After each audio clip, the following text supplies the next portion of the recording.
Yo, what's up, friends? What's going on? It's been a while since I've been doing this. And that's because I've been quite busy with the demo for the convention coming up in 2 weeks now. AnimeNYC / PlayNYC. But things are going well though. And I think I'm gonna make it. I think I'm gonna make the deadline. Didn't feel like that way for a while. But no, things are going well. I've got a demo with 4 scenes, 2 combat ones, a little mini boss scene, and lastly like just an ending narrative type scene. And so the first combat scene is set up with a bunch of tutorials. I got the mini boss scene pretty much finished. Then I have a little combat scene that I'm going to put in between. And I still have to do that, but that shouldn't, I'm actually going to do that tonight, I think. And then I still need to do that ending dialogue scene, which I would like to get all this stuff done by next week, so I have a week of freedom, but yeah, we'll see. I'd say like, I don't know, I've got like 10 days, 10 days, I think, to do all that stuff. Yeah, I've got my, I got my list here. I want to update the HUD a little bit, a little more user-friendly. We need some respawn animations for certain characters. We've got the narrative scene I was just talking about. We're going to introduce a secondary weapon. These two are kind of the same. I guess one's designing the level. And actually, I'm not doing this one anymore. I'm just gonna, that's gonna be like a future thing. So I'm just gonna, but yeah, okay, cool. Yeah, so we are gonna work on the second level today and see how that goes. And yeah, I don't know, I might also want to, I don't know, I'll probably save the boss battle stuff for another time. Zelda! She's like, you're talking to me, right? All right, let's see, what are our goals? Scripting a combat scene task. You know what? That was true last time, and it's still true now. All right, let's see. Would we? All right, let's see. Would we? Want to make sure I got all my. Everything's up. I haven't streamed in like 3 weeks, I think. But now that things are coming down a little bit, I can relax a little, enjoy the rest of the way. Last 2 weeks here. And yeah. All right. Well done.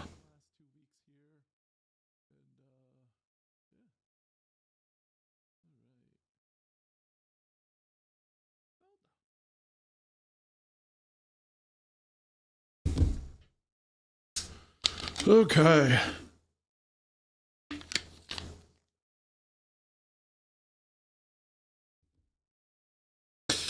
Yeah, I wanted to stream last night, but some things popped up last minute. Zelda, well, can I help you? I just gave you rubs. I would give you ribbons all day long, but the moment I start talking, she's like, okay, it's time for more. As you can see, we got the we got all the booth decorations in the back here. I've got a tablecloth as well. That's pretty rad. And let's see. Try to get this out of the way a little bit. Yeah, I don't know. Whatever. All right. So still picking up my voice. Yeah, still picking up my voice. All right. So let's just let's get into this. I'll play my my first scene real quick, just to make sure we don't got any bugs going on.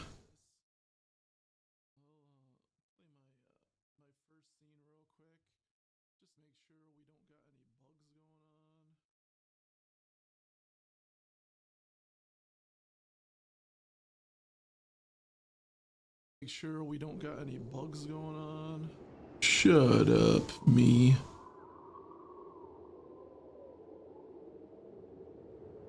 Okay. So much has happened in 3 weeks, like so much. It's crazy to me, actually. Maybe it's been a month. I don't even remember anymore. I remember last time I streamed, but so much has gotten done and it feels great, but there is some more that's got to get done. There is some more. Trying to remember how to stream here. Here, I'm gonna do a quick post to social media.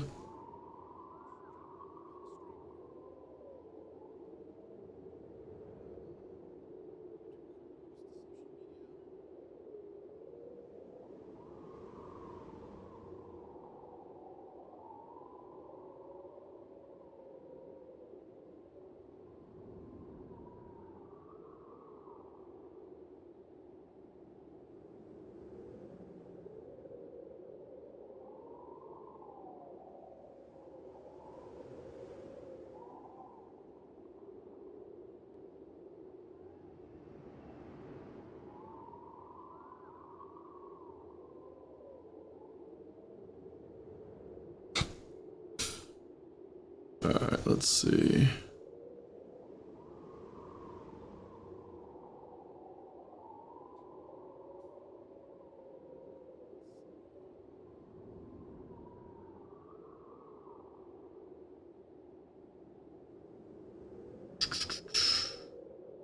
Little self promo.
All right.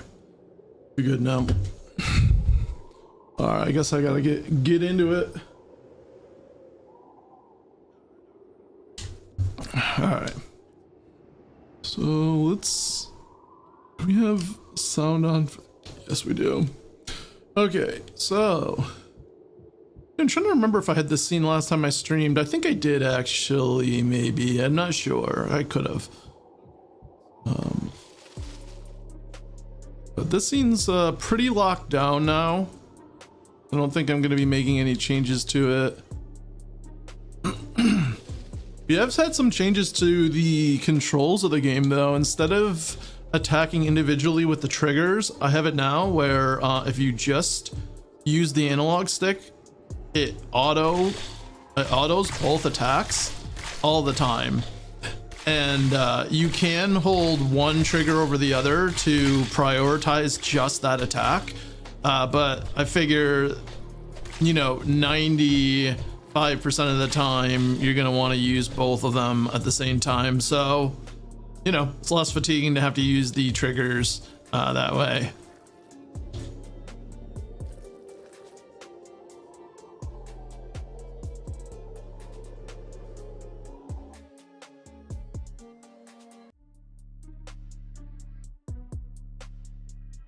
Oh, I have to fix the tile map on that zone. Yep, this is the second scene. And we got a little back and forth here. Some shakes, some laughs, some good stuff.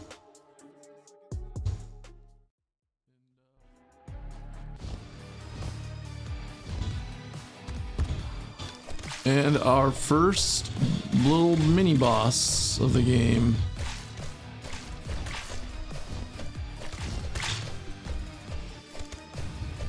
Oh. So by this point, so there's going to be a zone in between these last two zones that I'm going to be making tonight that basically teaches the player how to use the dash. And I think they'll probably make and introduce the character to these Ahigos first too. Just give the player a little bit more practice.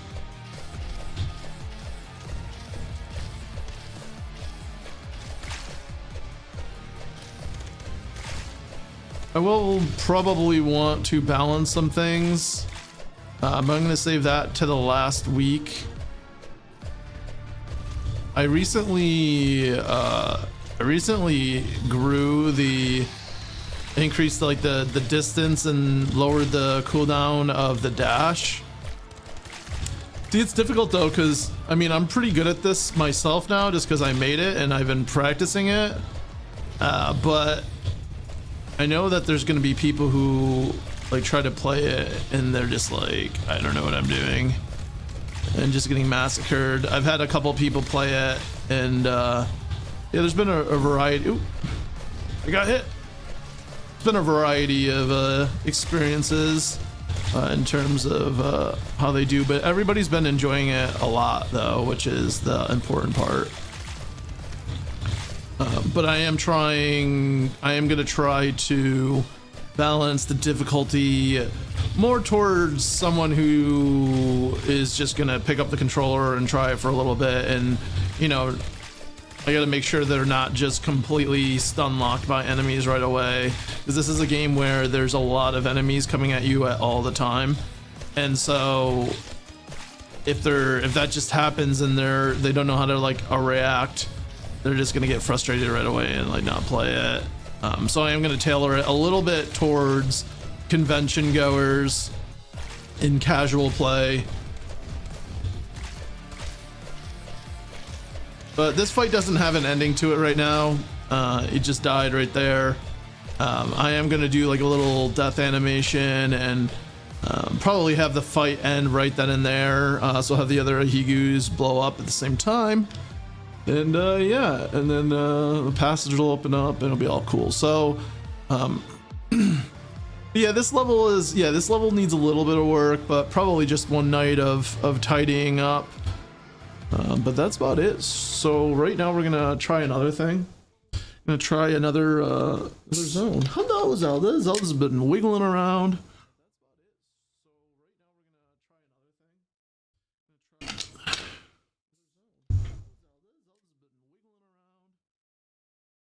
All right, so let's go to this other zone.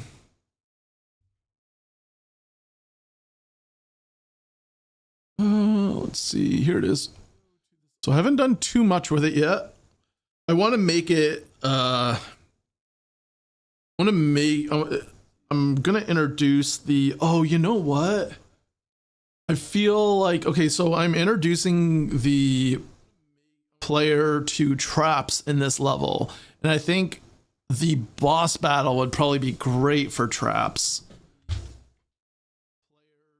And especially now since I'm teaching them in this level, I'll probably end up going through there and adding that.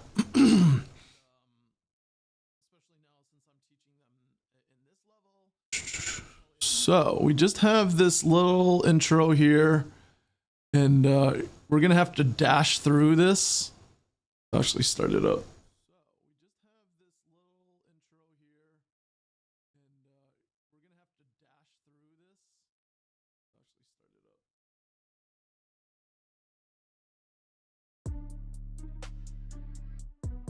Okay.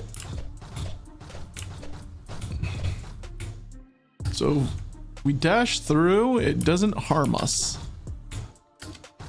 But if we don't, then it harms us. And I'm probably going to alter these traps to only push in one direction, and that's this direction, so that actually kind of wondering if it's possible Oh, it is. Oh, no, it's not. Hold up. Let's see. It's very difficult. Ooh.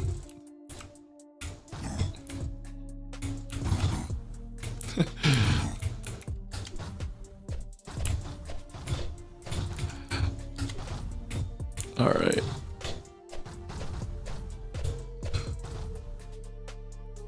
So I think I'm actually going to use a different style of trap for this one. I'm going to use the claws anyways.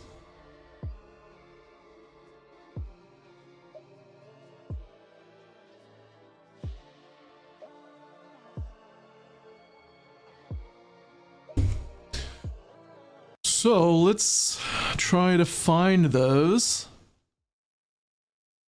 I'm actually putting things on the off the grid for this one too, but that's okay because this is a hard-coded level. We can do crazy things like that. All right, so all the hazards are right here in temp props, but we're actually going to delete those. And these are going to be hard-coded props. Let's see. I actually need to blow up my display here a little bit so y'all can see.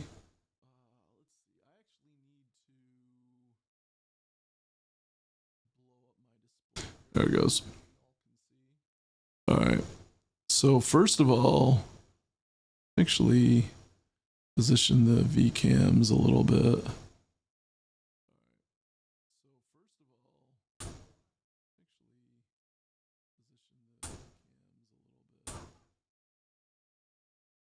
All right. So the zone is a Devile zone. Yep. All right, we'll change that there. All right, but we're gonna have Gorg traps on this one, but we're gonna have them be painted a different color. Hazard Gorg. And there's the prefab. So we're just gonna drag it in here. Now you can see it's purple. We don't want purple. And I'm not even sure this is something that can be easily modified, but we're gonna try. Color config. Gorg grass color config. This is... Oh.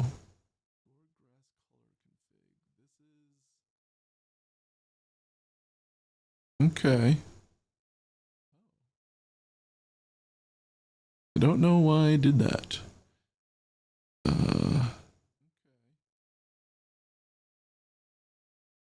Oh. Okay, I understand. So these are two different layers. There's a mesh render that's just the grass since it lays flat on the ground, and then there's the upright claws that pop up. And we'll see what that is in a moment when I actually activate it. Because basically the way that this hazard works is it pops up and harms the player that tries to go through it. So what we're gonna do, there should be a script that's like a dynamic prop or something like that. Actually, first thing to do is, yeah, okay, there it is. But hoarder prop, I'm gonna remove this. Or maybe we say is static. I think we just check is static and it doesn't change. And the prop type, we don't need to worry about that. I don't know. Actually, I'm just gonna remove it.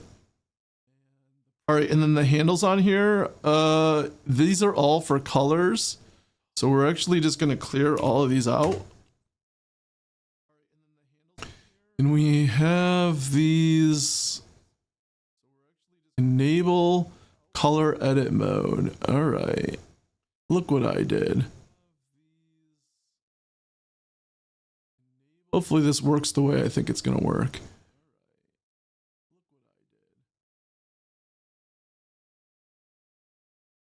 So let's see, if I randomize, does it change it? No, it doesn't. Oh, you know what? Actually, we want to bring these ones back. Revert. We're not going to allow randomization.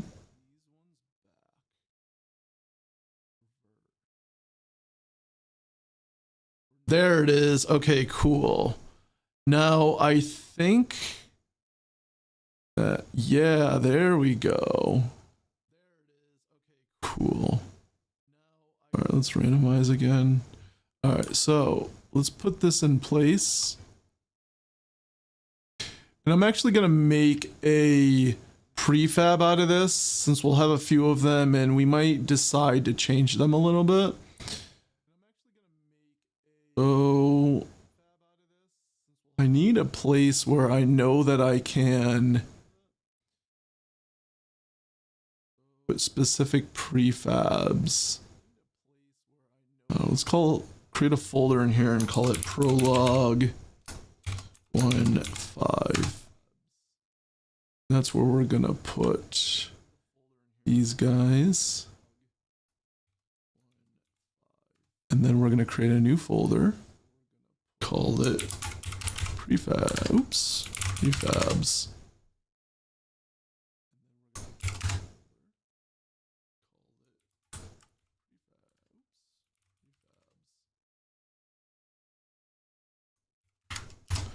All right, do a little cleaning here. Okay. Oh, right.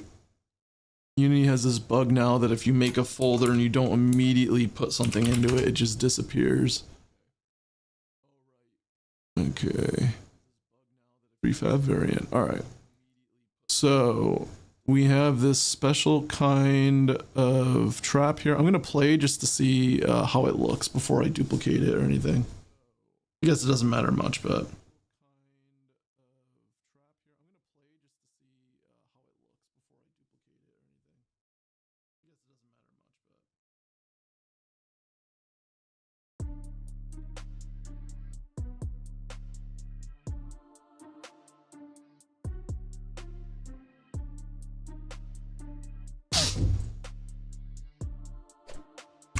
Alright, so, alright, we're looking good there. Ooh, yeah, that's great. I like the color of that. Perfect. Very Halloween-y.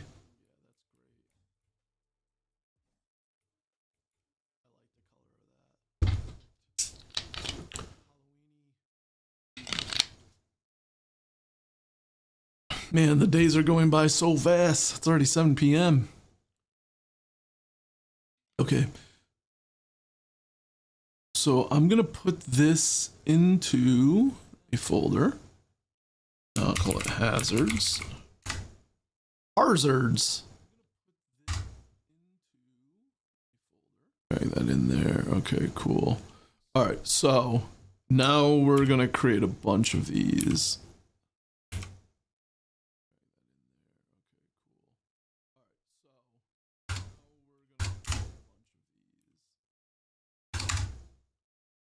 Okay. Let's put it there, there, and there. All right. 6, 7, and 8. All right. Let's try it again.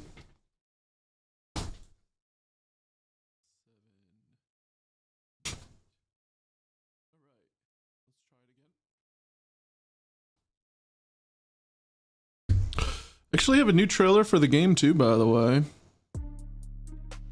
I should probably figure out how to get that into OBS for viewing. I'm gonna figure that out. All right.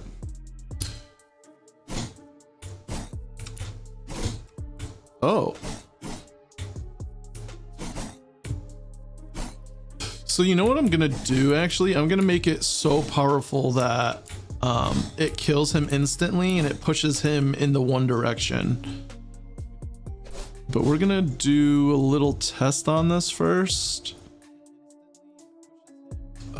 Okay, so damage on touch. There should be a knockback. Yes, here it is. Based on, okay, so we normally have it based on the owner's position, but now we're gonna have it based on direction.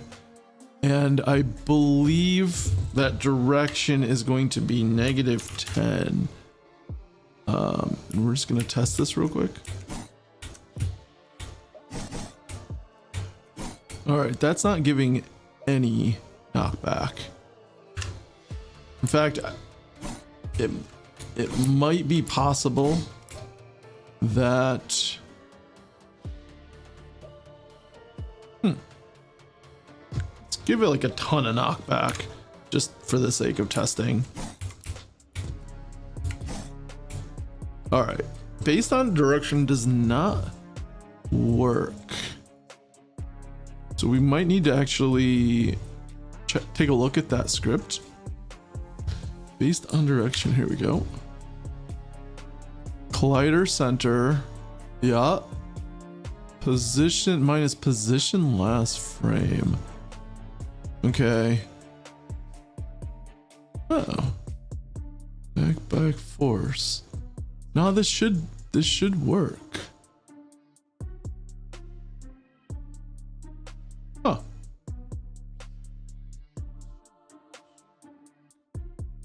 Let's just crank it.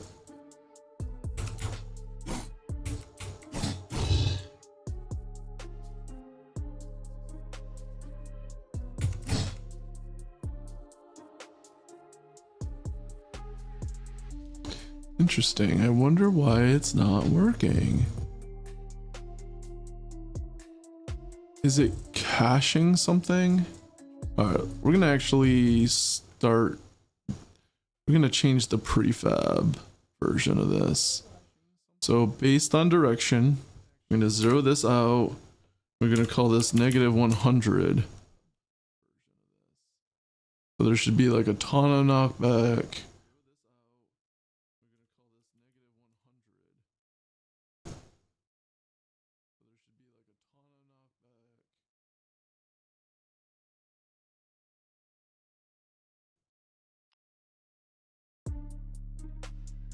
Okay, let's see. Huh. Oh, there it is. And that was not the... Interesting. Clearly wasn't the direction. Oh my gosh. Yeah, definitely not the direction we're looking for. It's weird because it's saying Z. Let's go for 100 in the X. Even though this is supposed to be the X direction.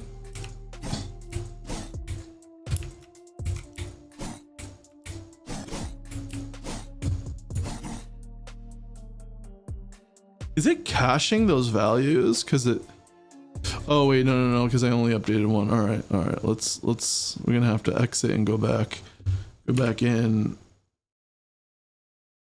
100. It's weird how it's only happening sometimes, whereas previously it was always happening.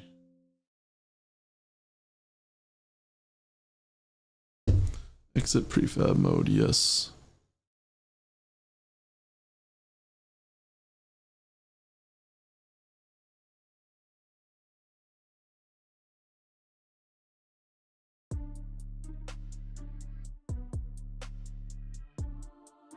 All right. Oh, weird. It's like that is not now. Okay, now it seems like it's going in the X where it wasn't before. All right, so we okay. 100 is too much. Way too much. Let's do what I think it should be, which is -10 in the Z. I wonder if no.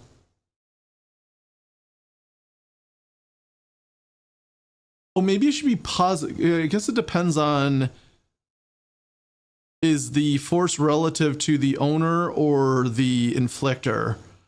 I'm under the impression that this is relative to the inflictor, the trap.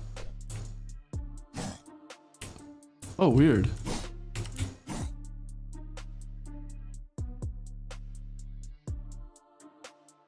Direction.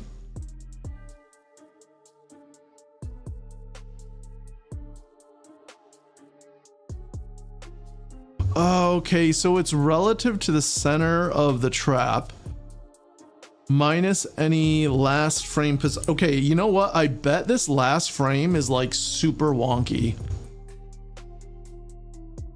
Who's even assigning this? Okay, late update. It should be just the same as get collider center. However, yes, it should be. So we're gonna debug, just walk into this and see. Okay, so, all right. Okay, so direction is 0. Oh. I feel like when you're taking, yeah, direction is 0.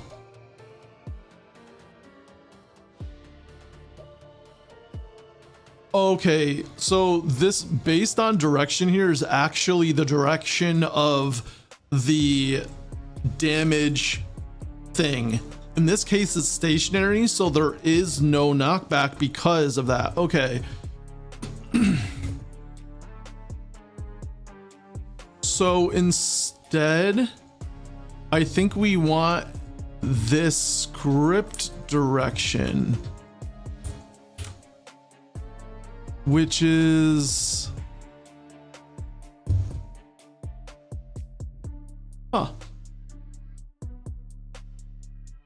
on initial position.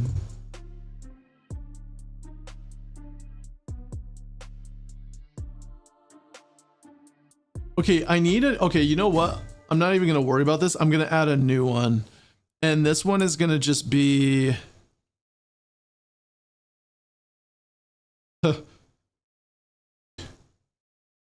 based on,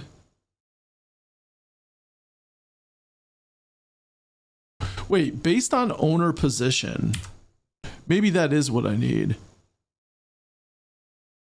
Owner's position. Because what was it before?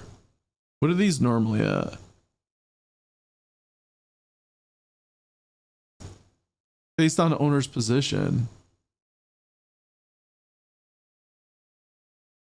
So does owner mean the...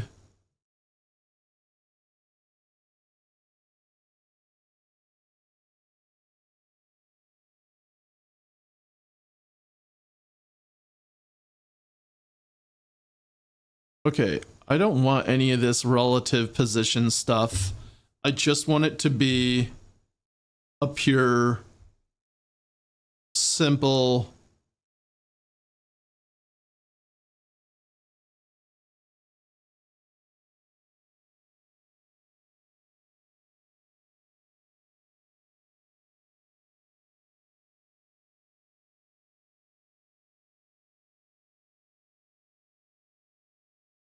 All right, I'm gonna do what I said I was gonna do. Based on absolute position. Okay, so what this is gonna do is absolute position just means we're just setting knockback force exactly to the damage caused knockback force, and that's it.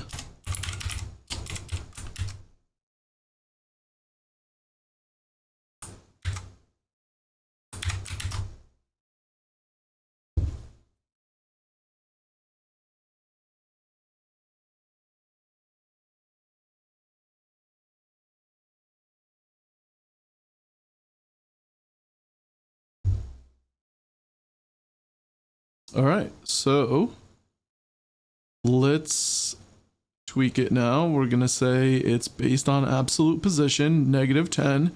All right, let's give it a try. It should push them this way every time.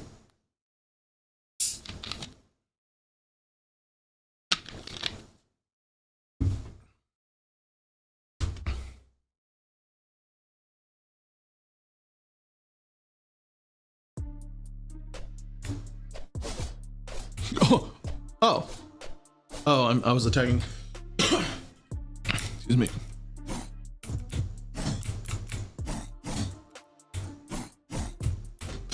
I think the knockback could be a little more. But no, that is good though. Let's see if we can.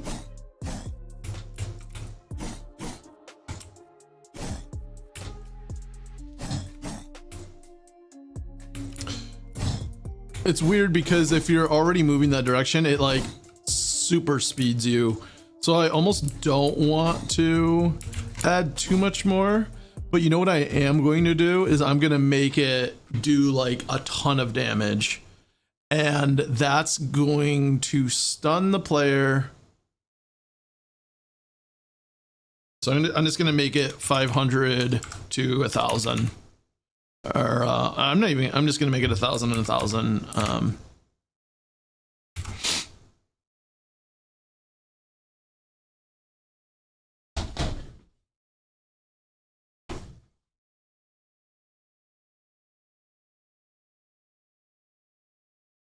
All right, let's give it a try again. No, this should stun the character. I don't have like death in the demos just because I don't want people to just pick up the controller and immediately die.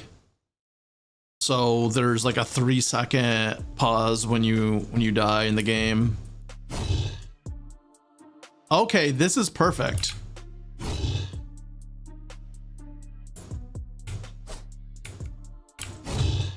Oh. Oh, but I just remembered there is an invincibility that, I mean, you could just run through it after that. But, I mean, it doesn't really, like, I don't need to force the player to use the dash. Oh, that time this dash didn't even work that time.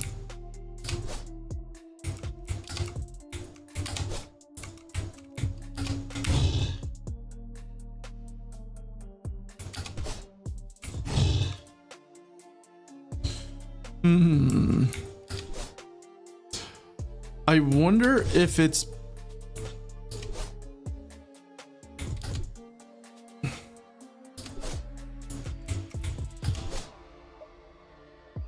the knockback is, I think the knockback, even though he's invulnerable, the knockback is still happening during the dash.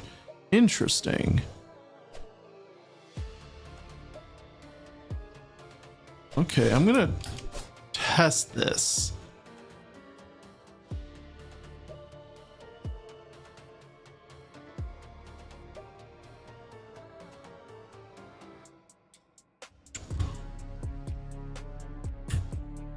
All right, we are attached. Breakpointed. Yes, the answer is it is still being applied, I believe.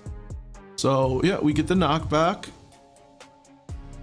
And then we call impact. Okay, yeah, no, we're applying the knockback. That's not ideal. Now let's back up a little bit and say we're colliding. On collide with damageable. Yeah. Get health. There has to be, oh, there's a lot more to this function, yeah. Enable damage mitigation. All right, let's continue. Damage on touch. Yeah, okay. Damage to apply. So this is gonna be 1,000. Yeah. All right, enable damage mitigation. Distance. Okay, that's only a modifier, so that's not gonna be. All right, so here we have damage. Damage is where it's going to say,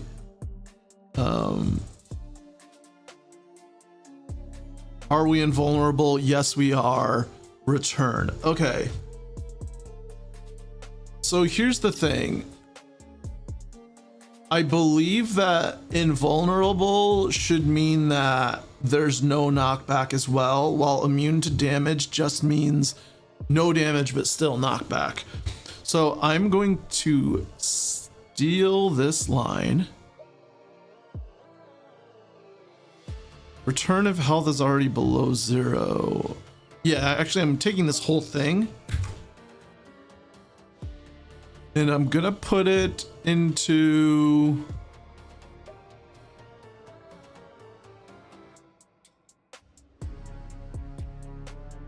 I'm trying to think what the repercussions of just pulling that all the way to the top is. I don't think we need to calculate anything here. If that's the case. Oh, but this is a different script too. Okay, so that's the problem. So this is kind of like a... So we have to get the health either way. So let's pull the health up.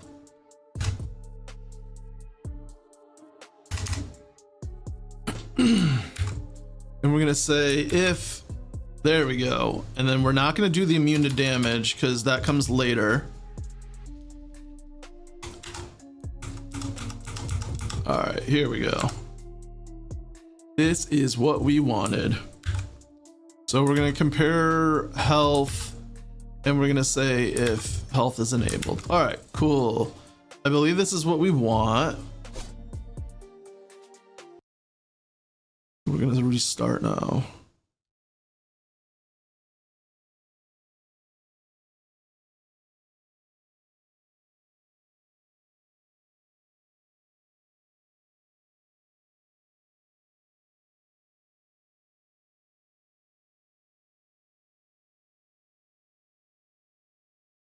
All right.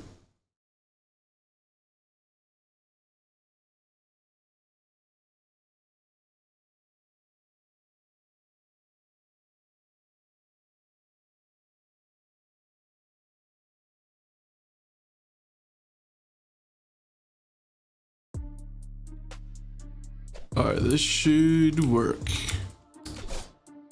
I believe it does. And it still works without the... Oh, you know what this means? I won't get the... Yeah, okay. So that means after I die, I'll basically be able to immediately go through. That's fine. I feel like most players, if they go up to it, there's gonna be a tutorial message saying, basically you have to dash through these, right? So that alone is like, all right, you need to do it. For the people who like try to get through it anyways, they're gonna die. And then if they try it again after that, then like whatever, I don't care. The whole purpose of this is to show them what traps are and to teach them to use the dash. Now, some of the things I'm wondering though is it okay?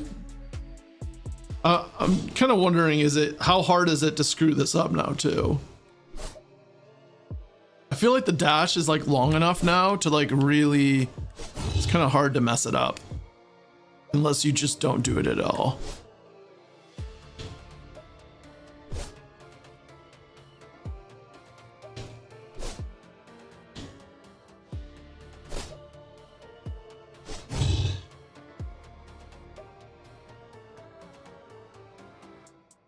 All right.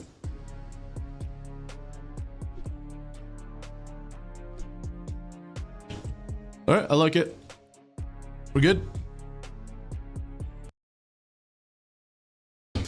So now we might want to just decorate the level a little bit.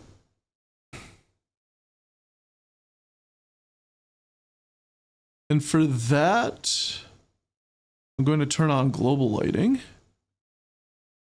So I think how we'll do this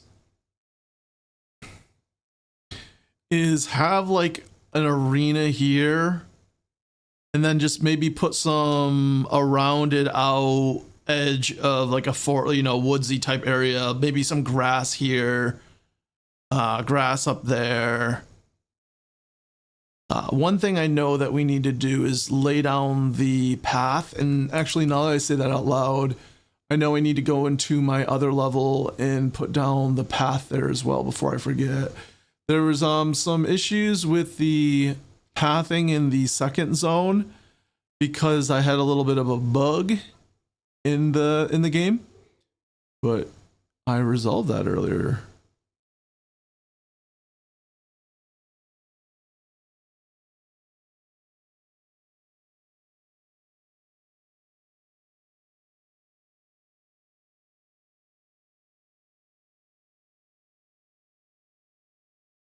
Okay, so this is the culprit right here.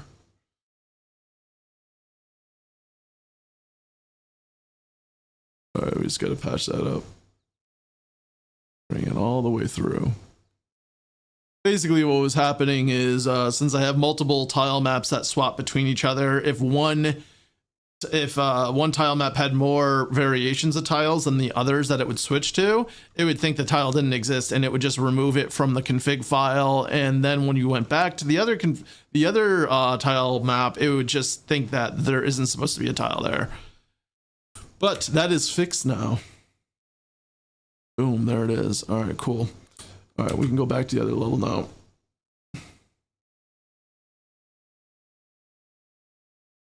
So we want to add that same path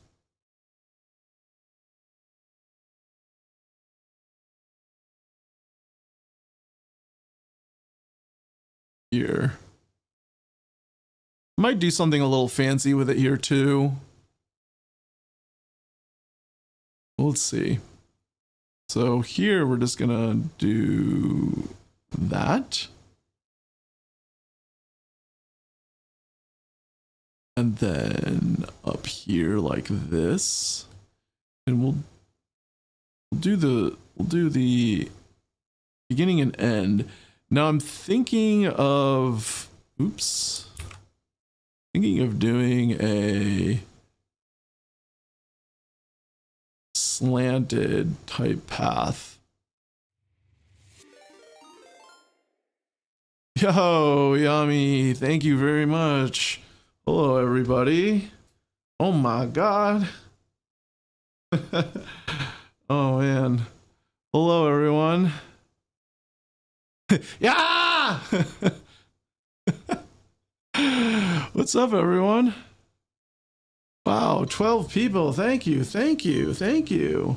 Oh my God! And then we got a follower, Torelli Tigre. Thank you very much. Yes, raid. Thank you. We are doing some game development right now. Aki, thank you very much. Also for the follow. I really appreciate that. Just followed. We're making a demo right now for the AnimeNYC City convention in 2 weeks. I'm just doing a little level design. And oh my gosh, we got another one coming through. Andy enjoys being silly. Thank you. Thank you very much. Oh, y'all are too kind. How's the game going? Adding any Easter eggs? Do I have any Easter eggs? No, I don't, but I am 100% going to be, oh my gosh. Aki, thank you very much for the sub. I really appreciate that. Thank you so much. I really appreciate that. That is very, very kind of you. Yeah, absolutely. I do have very, very few of those. So, thank you very much. But yeah, no, Easter eggs. I mean, I really do need to be getting going on that. I think right now I'm just so focused on getting the actual game into a good playable state that the Easter eggs that no one will find at the convention are taking a little lower priority right now.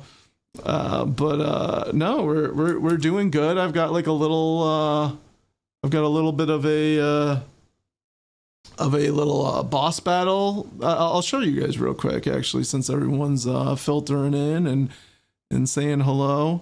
I still have a little bit more work with the boss battle to do, a little mini boss battle.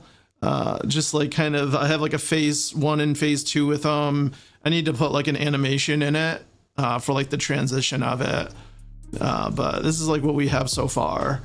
And then like his death animation, I need to do something like special for that too. But for the most part, the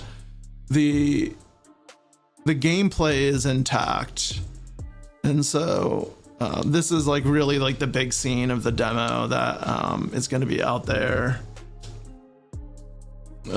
So we have a little bit of back and forth dialogue. The demo is like introducing the campaign of the game. And there's our boy. Here's our boy right there. So right now I'm actually working on the level before this level just to help. It's gonna be another combat level just to try to train the player on how to play the game a little bit more before dropping them right into this battle. I'm very good at it because I made it and I played it like, you know, 20 times by now, but what I've found is not everybody is as good as me. So I've had some friends give it a try, and but yeah, no, it's so cool. Wow, thank you very much. Yeah, I've been working hard on it, and yeah, just kind of right now just adding some extra levels. So yeah, he just went to phase 2 there. Oh wow, I just got hit on the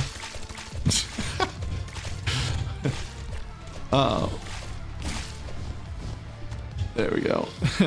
That's the phase 2. I'm gonna have like a more theatric type transition. I'm gonna do an animation for that, but I don't have that in just yet. Every time he does the fly technique though, it spawns back in the little boys here. And I'm also going to introduce a second weapon that the player can switch between. I'm cooking with it. I know I've been cooking. All I've been doing is cooking. I need some I need a break. There he is. Now he's dead. So I'm probably going to have him like fly to the center and like scream and then like kill all the minions and then blow up or something cool. Because it's a little awkward to have, you know, the little guy still fighting you after the boss dies. But yeah, that's what I got.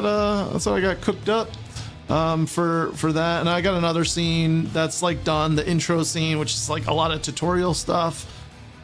And one more scene with tutorial stuff, and then this one, and then I got another scene after this that's gonna be kind of just ending the little demo out with some more dialogue, and so it's only going to be probably a 5 to 10 minute demo depending on how fast the player plays through it. I don't want to, I'm like being very cautious about how much I put into it and what I do, because I know that a lot of people at these conventions are just going to pick up the controller, play it for 30 seconds, and then be like, all right, I'm done, and then put it down. So I don't want to put like anything weird in there in terms of like learning curve, I guess. And if they get to the boss battle, that means they've already been playing it for 5 minutes and they should have a good grasp on it. But I'm gonna have another station where I'm gonna have this demo, and this demo is basically like a free for all. You just go around and you kill things. It's randomly generated levels. Random traversal of levels. I've handmade all of these levels, and there is some like random generation to them, but for the most part, you know, the layout of them is pretty static. So yeah, I'm gonna have this at like another station at the booth just for people to pick up and just be like, oh, let's kill things. And then I have like if you hit select, you can see the controls. But yeah.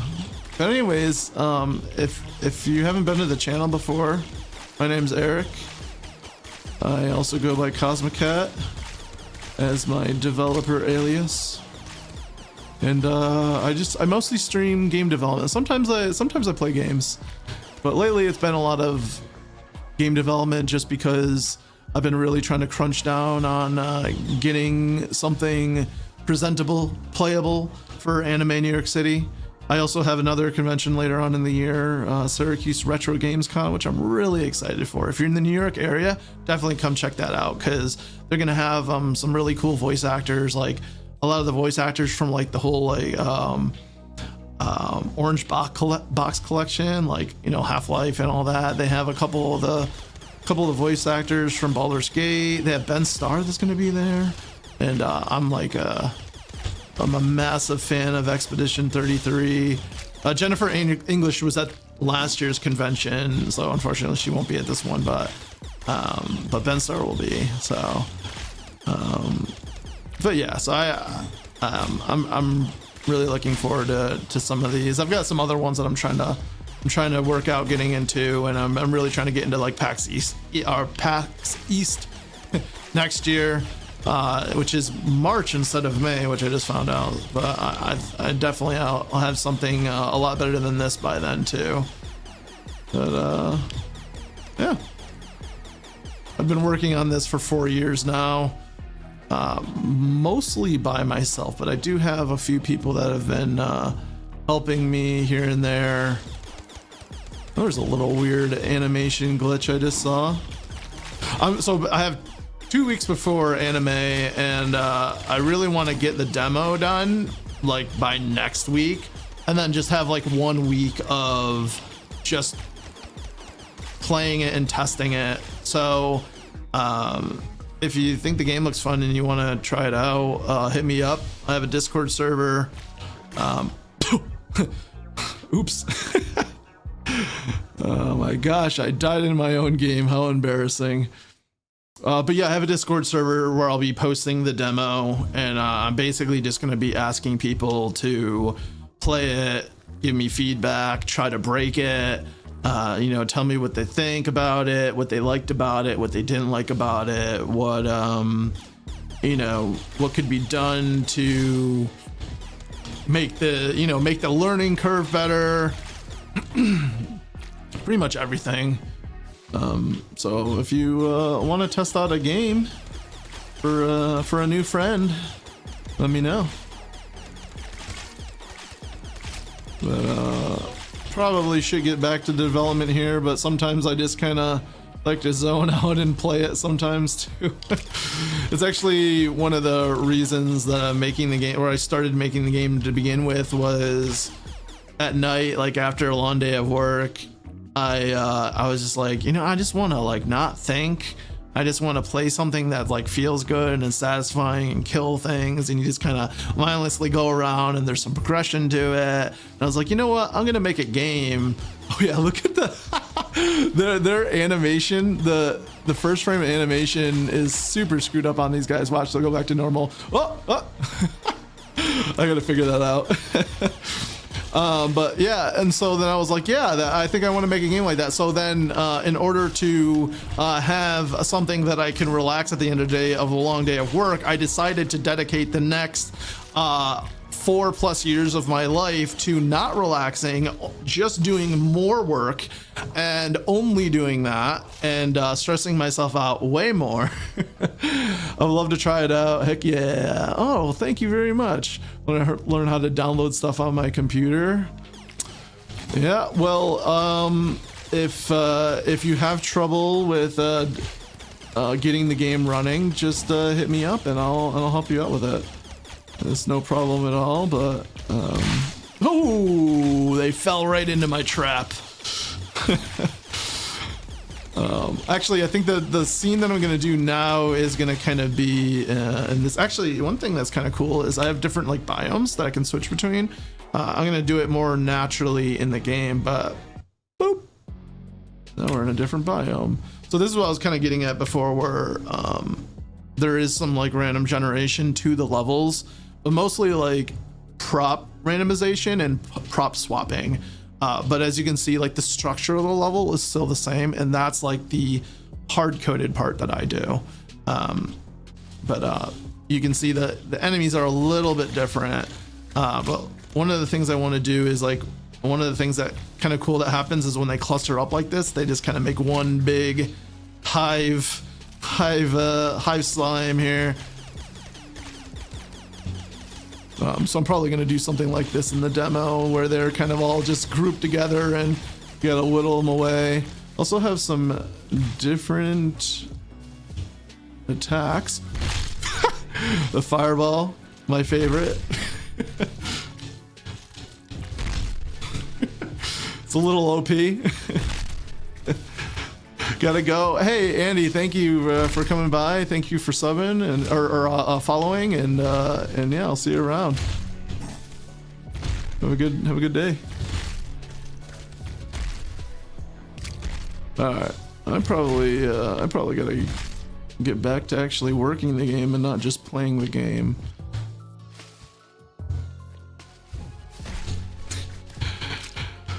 All right. I'll stop.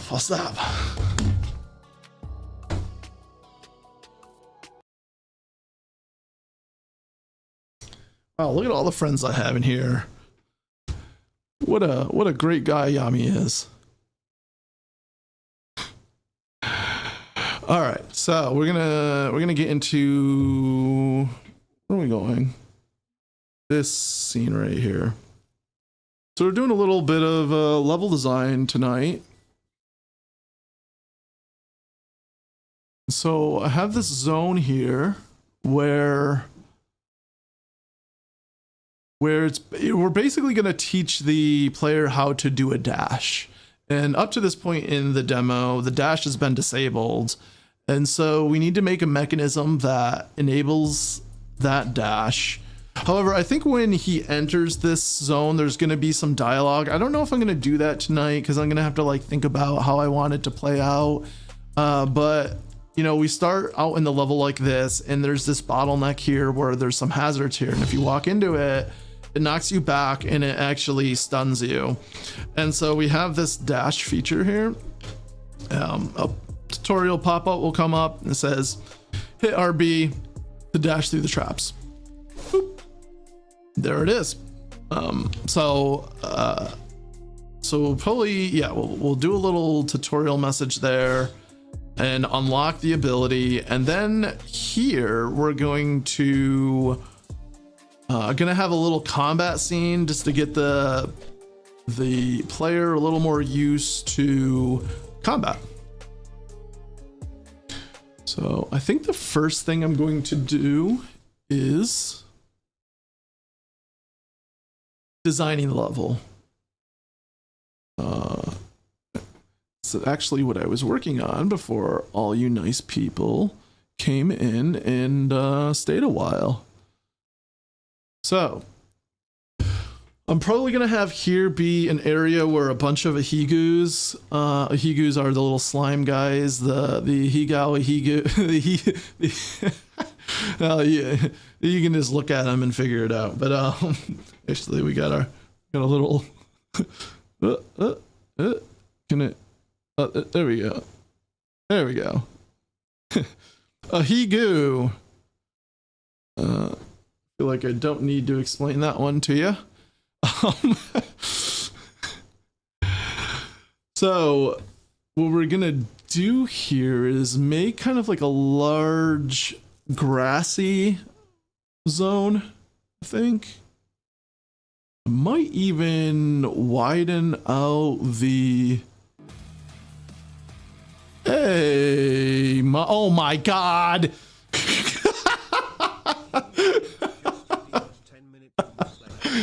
This is the first time I've ever had to do that, and I know he's been saving up for it. All right, you jerk. All right. Yep, it's gonna have to have. I gotta turn on the lights on it though. I gotta. Does it even show? A little bit, barely. All right, guys. Let's see how my. What's up? Wow, it's warm in this thing. I gotta take my like desk fan and just like point it up the helmet. Oh god, it's so warm in here. What is it? It's 7:35. We got 10 minutes in this thing. Can you even? Zelda! Zelda! How do I look? How do I look, Zelda? Hey, my eyes are right here.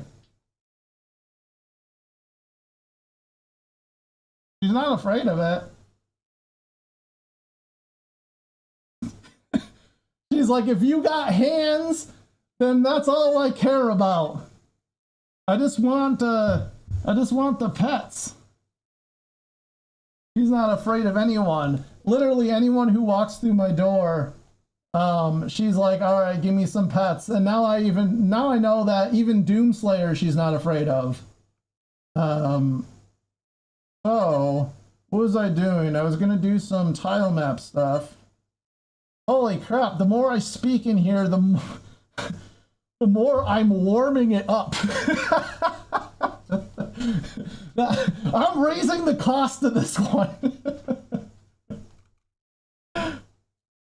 I hate it.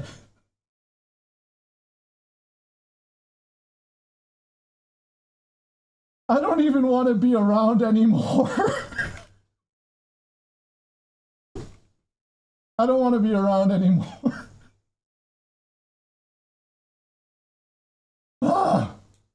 Holy, no, like for real. Wow, this is like... I'm turning on my fan on high. There we go. All right. We got this. There's way too much shit on here right now, guys. I don't even want to be around anymore.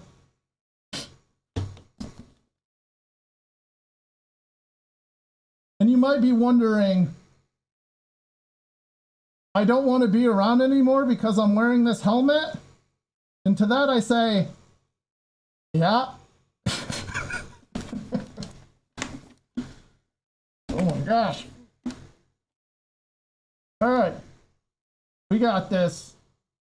We got 7 minutes left. We got this. All right. So I can still kind of see the screen. I think. All right, here we go. Here we go. We know what we're doing. Oh, that's not what I want. Actually, I'm gonna keep it the way it was. It was kind of cool. Maybe we'll add a little bit of that. See how that looks. Yeah, that looks good. Okay, so now I'm gonna put down some grass.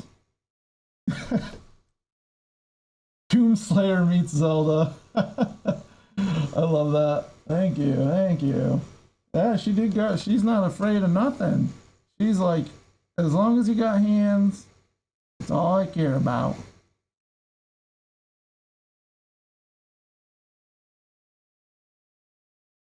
Hi, Zelda.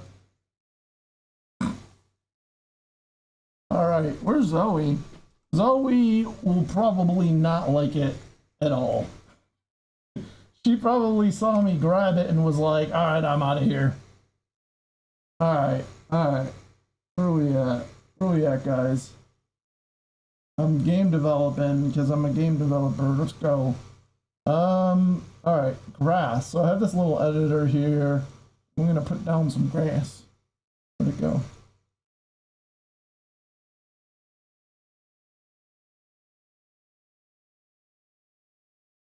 Is that there? I can't even what the? There it is. Okay. Like, I can't tell if the asset loaded or if I just can't see because of this thing. This is a terrible idea. I don't know why I ever did this. To be honest, I didn't think anyone would redeem it. And here I am. I hate it. I hate it. Damn you, Yummy!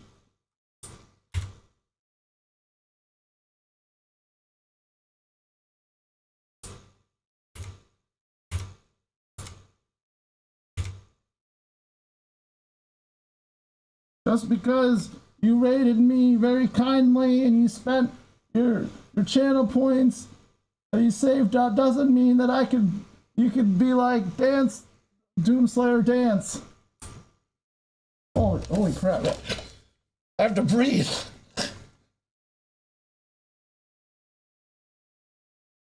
That was very kind though. I got 4 followers or 5 followers out of that. Very very kind. Holy crap! Y'all are so nice. Hi Zelda. She's look at her. Hi Zelda. She's like looking at me and she's like, "This is how you pet."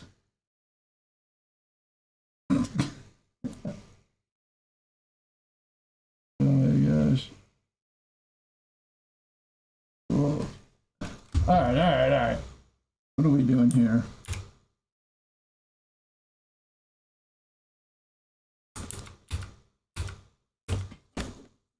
I actually noticed that I have a little bit of an issue here with assets not loading when I'm dragging them in and duplicating them. I wonder why that happened.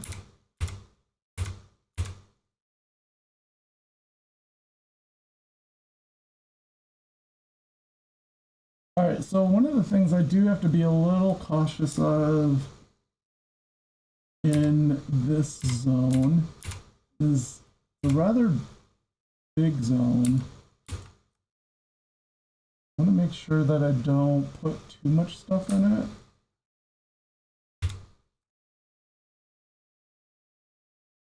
Alright.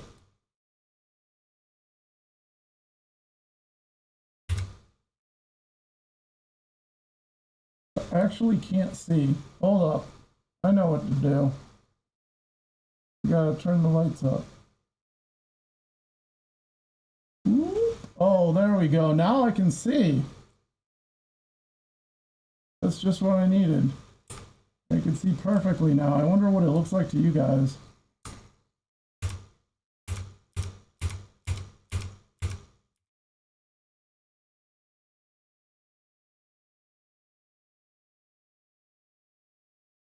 All right.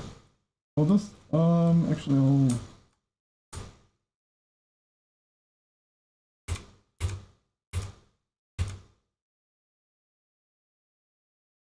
All right.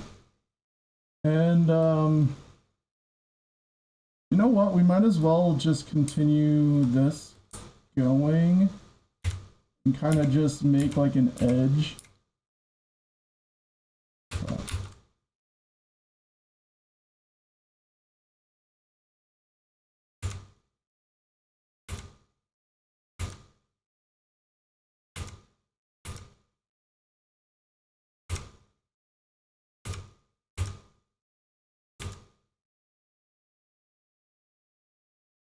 Okay, yeah, I think this is good. And then I'm gonna try to leave these areas a little more open. So we probably have like some trees and stuff, but I would like it so that the combat could like escape into the wooded area if the player wants to, and just give a little bit of like variety on that. Oh God, I got 1 minute left. Thank God. I swear to God, if he redeems it again, how much is this thing? Am I being baited into a double Doomslayer 3,000? Wait, 3,000 is not that much at all.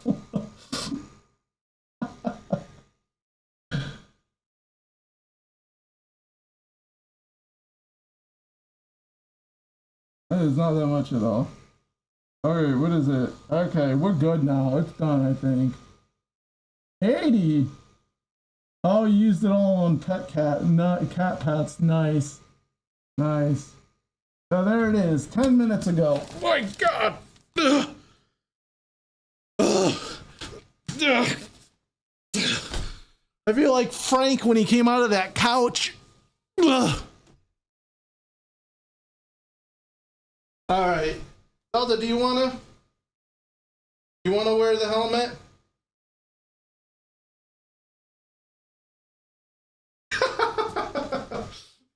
Like, no. I gotta turn the...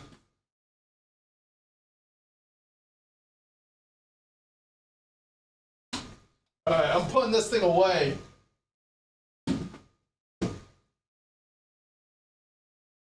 All right. You got your laughs. That was Zelda. What a good kitty.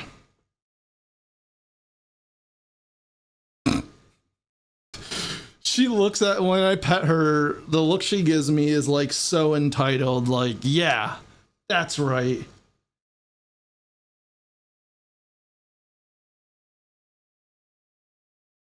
All right, I do not need my fan on max settings anymore. And I don't need the global lighting in the level to be 3 anymore either. There we go. Okay. Yeah, we'll make it like 2 though. All right.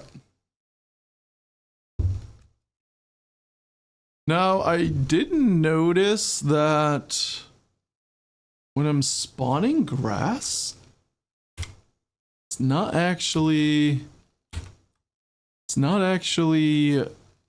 calling randomize on it, and I'm wondering why that is.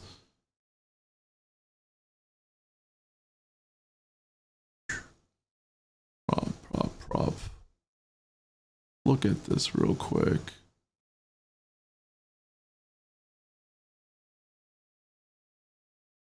Let's see.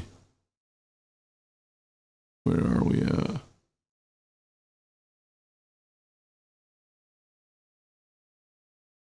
Handle a hoarder prop.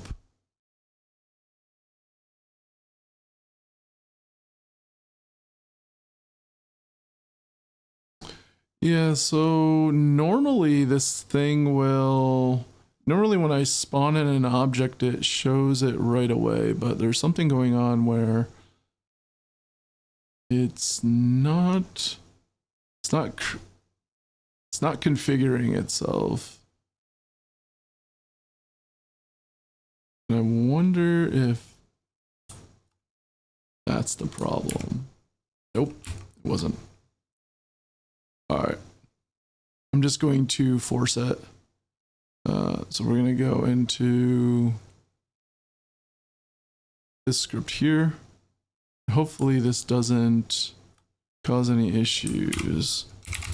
So start is appearance controller. So we want to go to the function that kicks off when the object is created. And that function is called start. And we'll do a try configure on that. So let's see if that fixes my problem here. And probably creates a bunch of other problems I won't discover until the convention. Yeah, I would like to get a lot of the coding stuff done as soon as possible. So then it's like really just making levels and stuff. Because those are far less likely to result in bugs. There we go. Now we're getting somewhere. All right. Easy bug fix.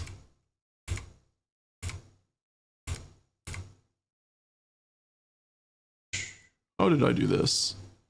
I want to make it symmetrical. I'm not a psycho.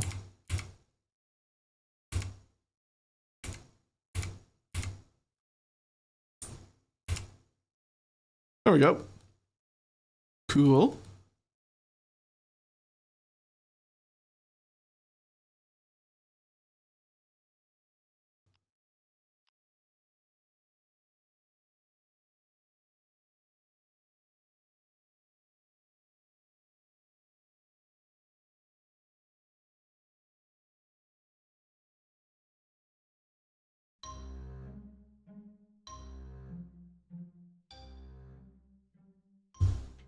Yo, Rena, thank you very much for the follow. I really appreciate that. Welcome, welcome. We're making a video game. And by that, I mean, I've been working on this video game for 4 years, and tonight is just another night of doing what I do every night.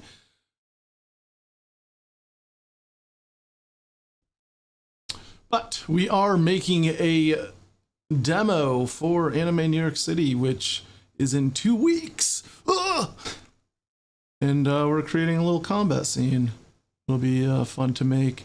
So all right, so what do I want to do here? Do I want to, I could either start to script the actual combat scene, or I can try to put more stuff in here. I actually think I'm going to do the combat scene. I think. So I'll probably put a bunch of those Higus down and have it so when they walk through, they all accumulate. And that's something that I do in the scene before. So it'll actually kind of help make a little more sense of it, you know, like, or rather it's on theme with, you know, he killed a bunch of them in the last one, and now a bunch more showed up, and I got to kill those too. Now, one thing that I was thinking of maybe doing was having some other type of, I don't know. I see. I keep trying to grow scope on this thing, and I have to remind myself, no, you have 2 weeks. Just stop. Don't do it. Do what you got to do first. And what I have to do first is what I already have in mind of doing. All right, so I'm gonna go to our characters, and we have a bunch of these boys, not hoarders, primitive ahigus, prefabs. There we go. Boom, there he is. Oh, all right. So these are the boys that we're gonna be fighting against.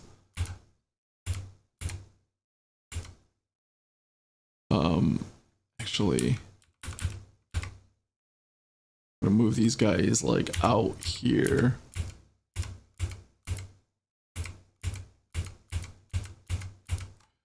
All right.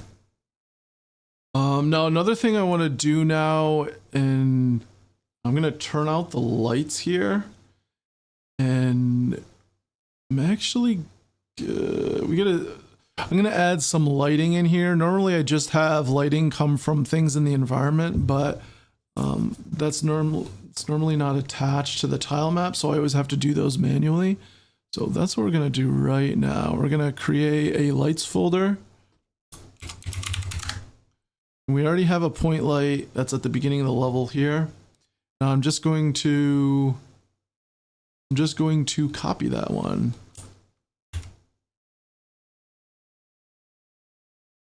And I think maybe just, yeah, that looks good. All right, let's run it real quick and see how it feels. Yeah, I don't want to get too deep into level design without really testing a little bit of the combat. So I think I'm going to hold off on really finalizing what this level will look like. It's more, oh, what happened to the grass there? What the heck?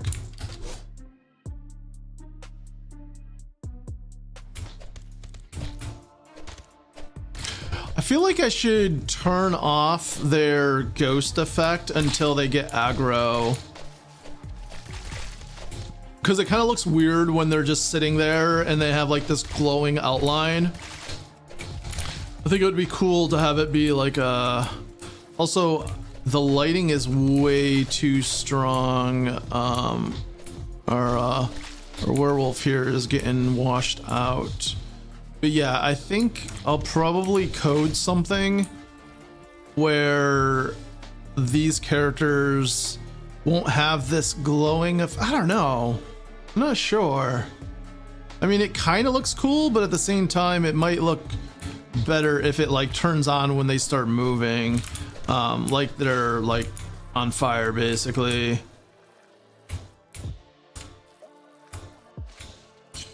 I want to know what happened to the grass here. If it's, oh, you know what? You know what I I don't know. I wonder if it's that I use too much of it. So all the props in a scene come from this pool, and whenever I go zone to zone, it actually reuses a lot of those assets and just positions them and reskins them.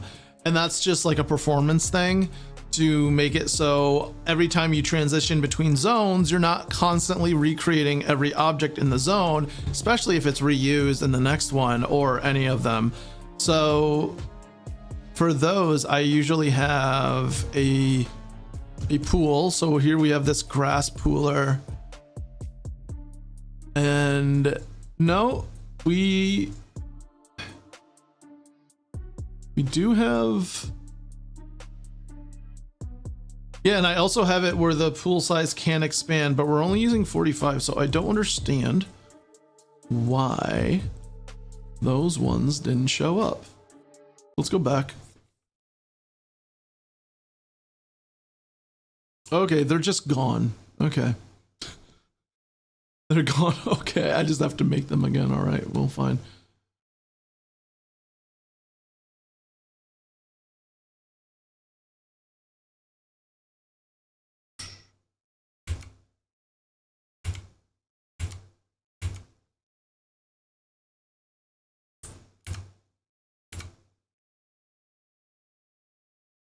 How did I do this? Oh no. 1 2 1 2. Oh my gosh, I already screwed it up. 1 2, then one more.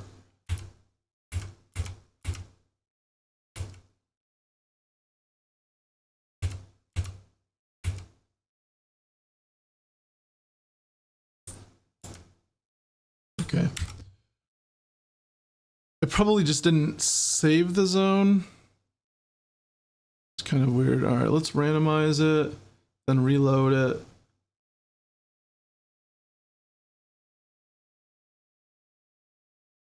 I think it's good now. I'll start it up and see what it does.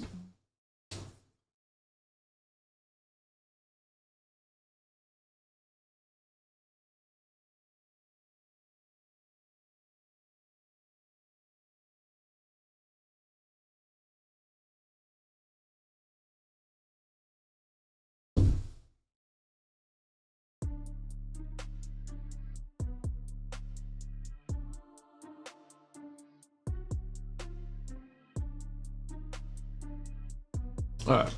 Hey, we have grass this time. Okay, cool. So now we're working. We do need to figure out the camera here, but at the same time, I am going to do some dialogue stuff at the beginning here. I also want to tweak the light here. As you can see, it's a little too bright. And I think that's just because I put too many lights in that were too strong. So one of the things that we'll do to combat that is when I get more lights in, I usually just turn down the intensity. Oh wow, yeah, there we go. That's what it should really look like right there.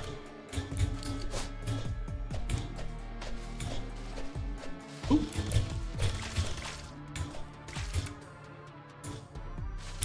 Now, before the fight, so I'm gonna have him so he goes through the traps.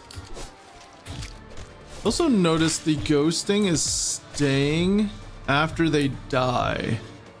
And I specifically remember fixing that, but clearly I didn't fix it enough. But the way I'm gonna have this done is when he dashes through here, it's gonna stop them, and then all of them are gonna come out through the weeds, and then they're gonna accumulate here into like a big massive slime pile, and then everything's going to start. I'll probably do a call out here, like a tutorial about switching weapons, because I do want to get that into the demo as well, get a couple different weapon options going. I am wondering though if it's a little too close quarters to like start the battle. I don't know. We'll just have to do it and see.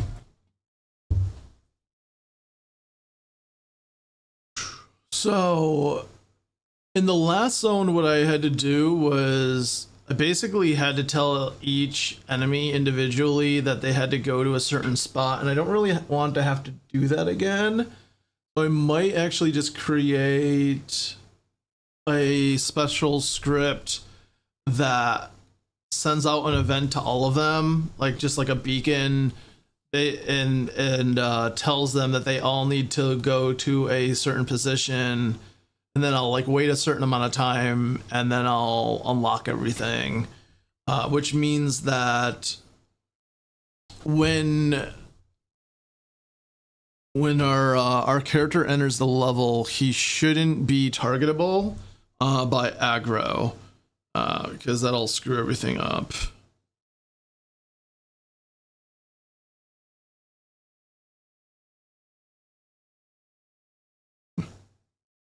Okay.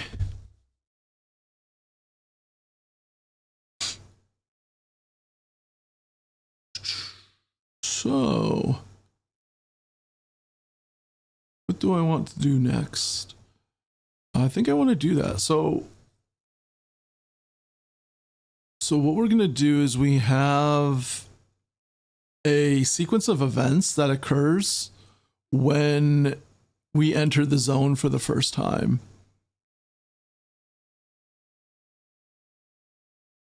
And we're going to fill those out now. Now I've copied the one from the previous scene already, but we're going to have to remove a lot of those. I'm just going to do that now, which is going to be annoying to do them all, but must be done. So these are called feedbacks, and they're how I do a lot of the timelines in the game. Unity does have a specific timeline feature, but I don't use them. I use these things called feedbacks. I don't know. I'm just used to using them, and they work, and I use them for pretty much any time several things need to happen as a sequence of events over time. So what we're gonna do is when the scene first opens, we disable character input. We make the screen black. So that means we're going to disable the auto fade, the fading in of the scene. We're not going to automatically attach the gameplay camera, and I guess we'll have the music automatically play.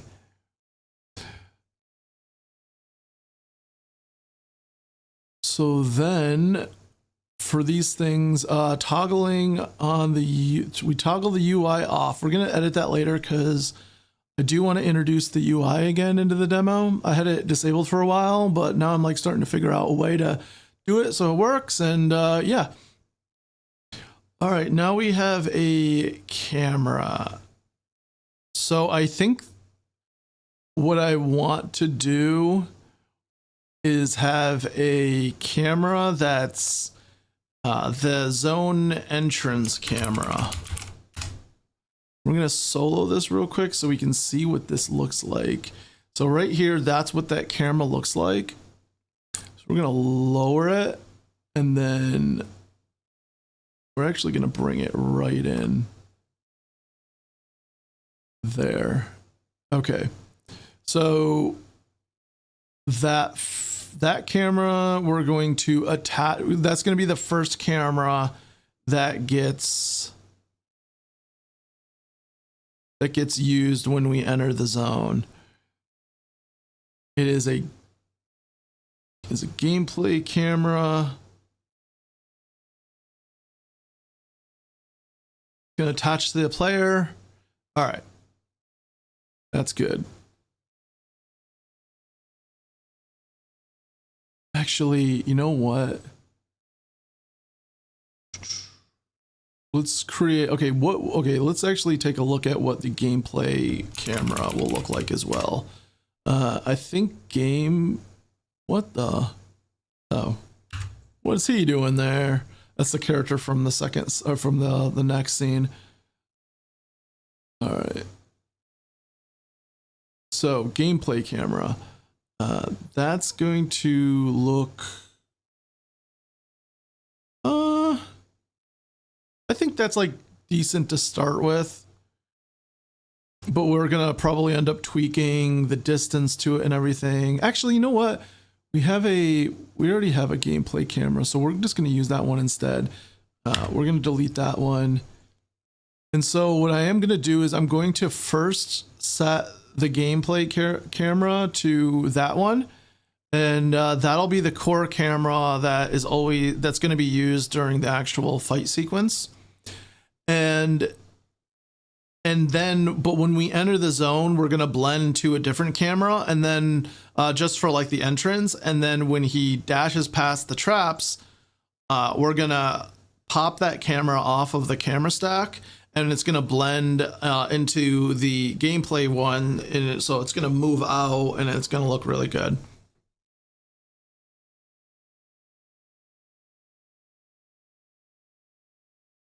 So in this sequence of events, we have the gameplay camera that gets set. We're going to duplicate that and drag, and we're going to wait half a second before we fade in to the character walking in. We have scripted music playing here. We're going to remove that. All right, here we go. So the character is going to start from this location, and he's going to walk up to that location. I took that from the other scene, so that still works as it's supposed to.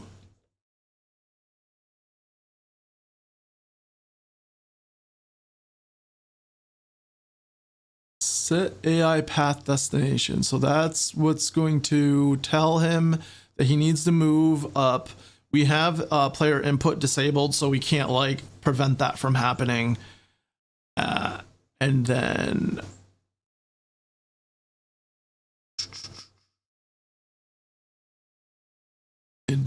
that's when we're going to add on this temporary camera. And then we're going to wait 2 seconds. And previously, this is where we would have started dialogue, and we might still do that, but not tonight. I have to figure out what that dialogue might look like. I'll probably have the Devile character come through and have a little back and forth before the scene starts.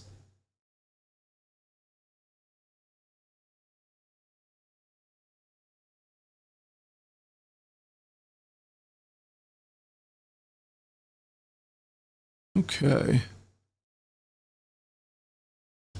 And then we turn the UI back on. All right, that's good. I don't know if I actually want to do that yet. I'm going to disable that. And then once we do that, we pop the camera off. And then we don't need to set another camera, so I'm going to do that. Oh, and what we do need to do, though, is we need to turn back on player input. So let's see if this works. It might not.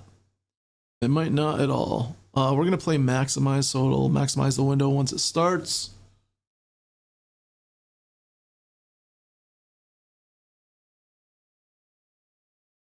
But fingers crossed. Probably forgot to do something, so it probably won't work at all. Hey, there we go. Oh, right. We shouldn't be popping the camera off that fast, actually, once he enters. We want to keep it there, but everything else worked. Cool. And the music started and everything, so we're doing good. We're doing good. Let's not pop the camera off.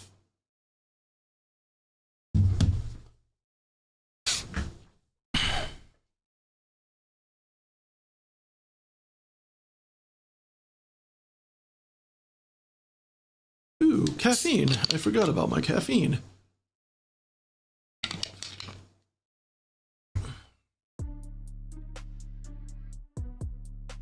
All right. So one thing I notice is we're actually not attached to the character. And let's see why that is. When we attach this camera, here it is. Yeah, there's a checkbox here attached to characters. So when I start this up again, we won't have this problem, hopefully.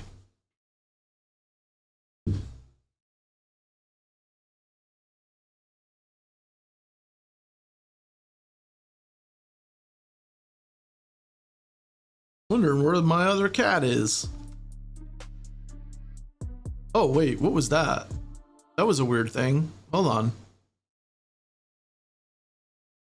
I'm gonna do that again. It's like it came from the left. Was that doing that before? Oh.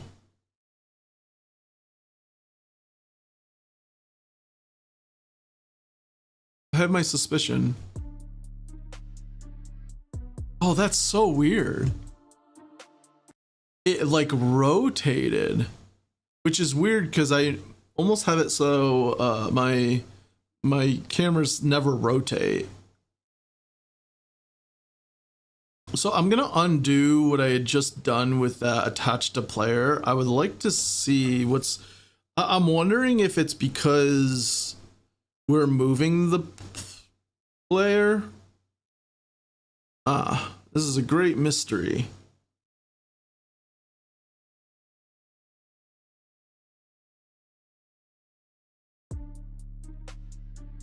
Interesting. Huh.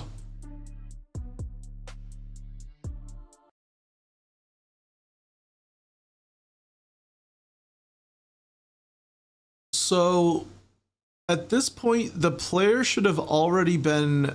Oh, you know what? No, maybe not. So let's actually reduce this half a second to like a tenth of a second. Then we're gonna duplicate it. And between this time is we're going to move the character. And I think that's really what's causing the problem, is that we're spawning the character in at a location that's not where we want him. And so he's going from one location to another immediately, and the camera's like getting kind of confused about it. So I think this will fix our problem. Let's see.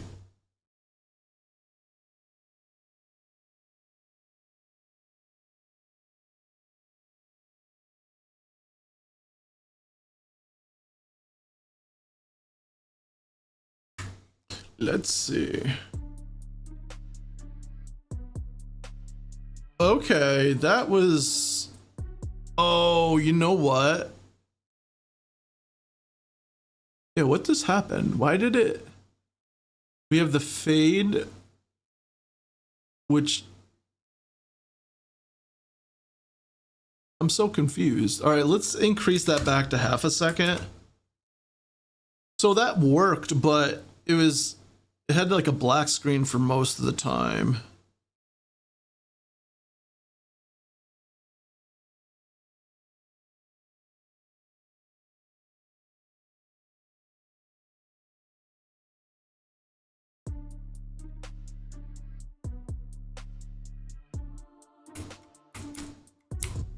Oh, I forgot to do the attach to player again.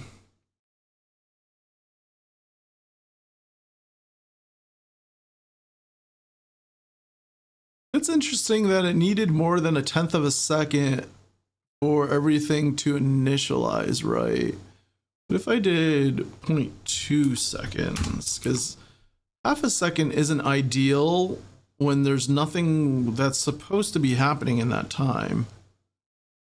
I generally try to keep zone to zone less than a second, just as like a general human factors thing. No one really wants to wait more than a second for anything. Oh, it did it again. All right, so the problem wasn't moving the character, unless All right, I am going to put a big old delay on all of these, so I'm going to do half a second for both. So the character definitely will be there.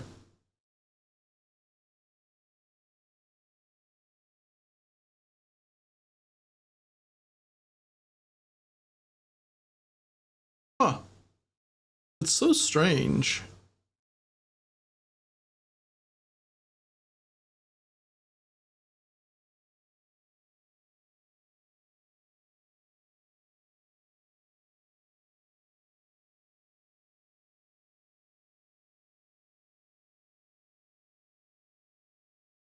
All right, so this is a test with a larger delay.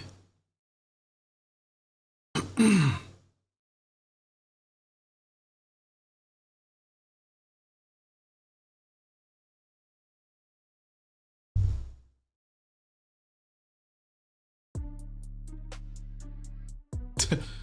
I don't know what's going on there. Especially considering I've never had that. I have other places in the game where it's doing exactly what it's doing right now. Let's take a look at these settings. It's temporary, attached to player. Yeah. All of this. Okay. Yeah, I'm not sure what the problem with this is. Oh, maybe it's because I'm making it a gameplay camera. Let's try this. I've changed the type of camera it is to a like cinematic camera rather than a gameplay camera. I don't know why that would make a difference, but it is something that was technically wrong. Work?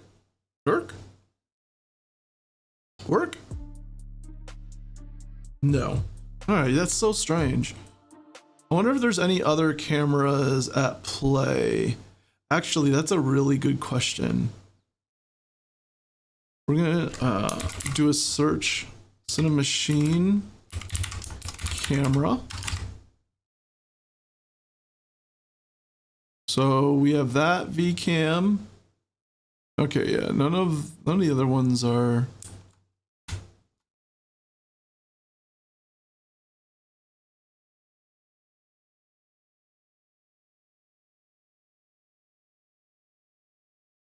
We can delete that camera. We have a bunch of these dialogues. We're gonna delete those. All right.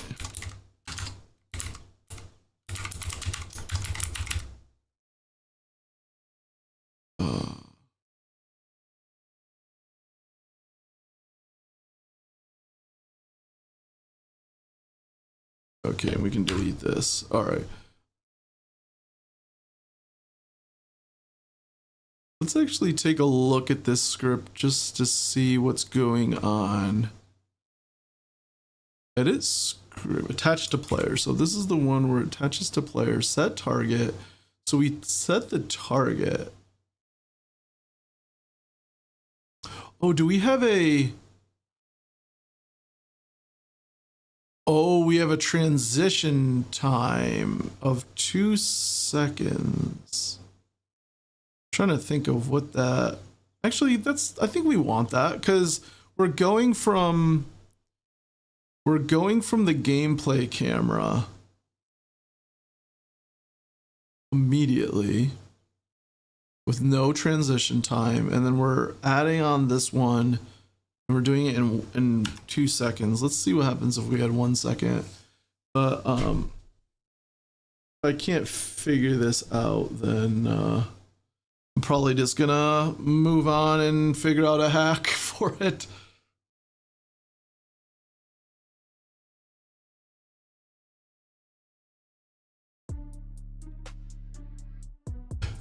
That is wild. Yeah, it's like spinning around. All right, I'm gonna do something wild here. I'm gonna delete that camera. I'm gonna duplicate the gameplay one, which I know works. All right, so VCam entrance, and we're gonna make this one be the one. I think we need to remove the registrar from this so it doesn't register itself as the main camera. We don't care about confiners. Yeah. All right. Let's see. Let's see what happens that when I do this. I'm gonna make the transition time 2 seconds again. I think this will fix it.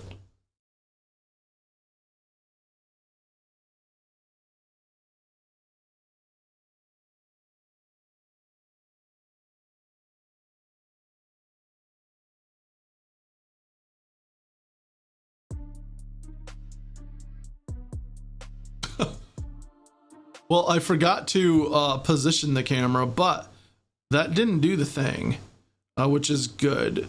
So camera distance, we're gonna make it 8. I'm gonna try that again.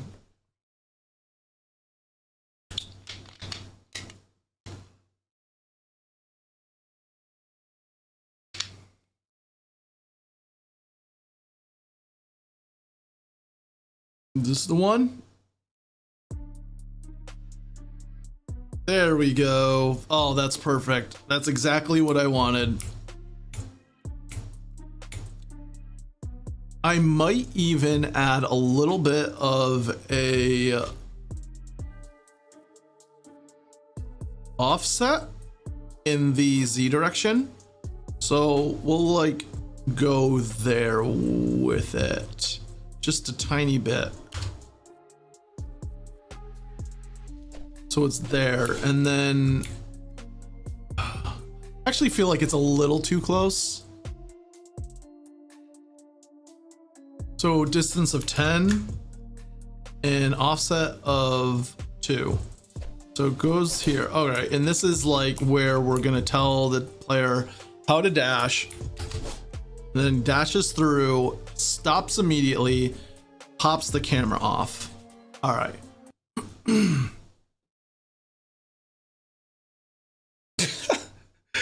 I stretched in Zelda it while she was sleeping, saw or felt the shadow of my hand over her and was like, I'm awake, time for pets. The shadow of pets. She's got really itchy cheeks. She needs them, and ears too. She needs them scratched frequently. But she is awake, and she's looking at me like, you better not be stopping there.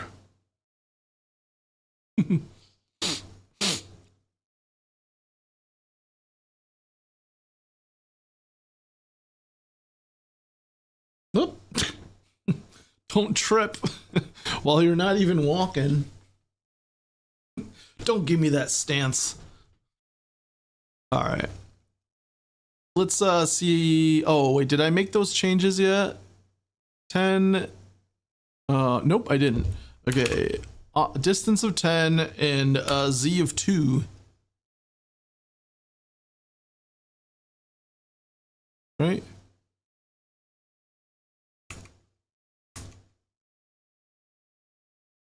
Wait, why is... Oh, maybe because it doesn't have a target. All right, let's see what this does.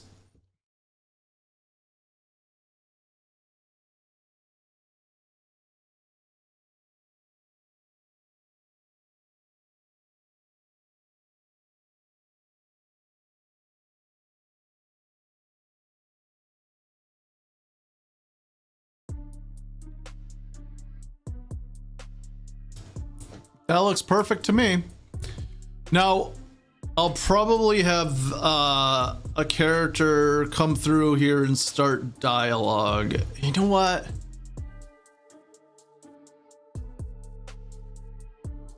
Do I want to do that like immediately? I think so. I like right now. All right, let's. All right. Let's see what we're gonna do here.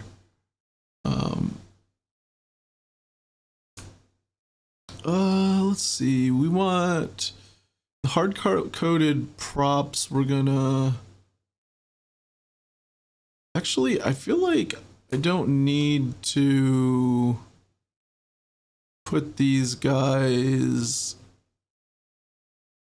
scene props. I don't need to hard code these guys because they could be pooled. So I'm gonna try to see if this works if I just pool them like that.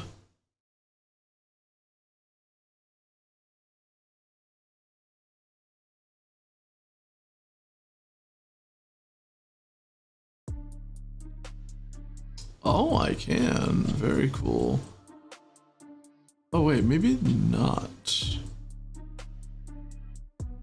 Oh yeah, no, that doesn't work. Okay, well either way, it doesn't matter. I'll figure that out later.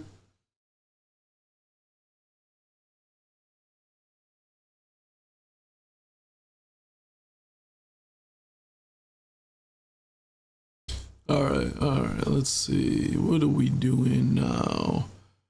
I'm gonna disable these boys. And we're going to create a new character to use. We're gonna bring in a horror character. Gonna zoom in on him. I'm gonna create a new scripted event for this. Call it dialogue with Devile. I haven't even thought of his name yet. Let's see. I'm just gonna call him Devile for now because that is what he is. And boop, there he is. All right, so first of all, we're gonna change. Okay, he's neutral. That's good. So that should mean that when I start this up, he should just be sitting there flying and not doing anything, and that's what we want right now. But let's see. Let's give it a shot.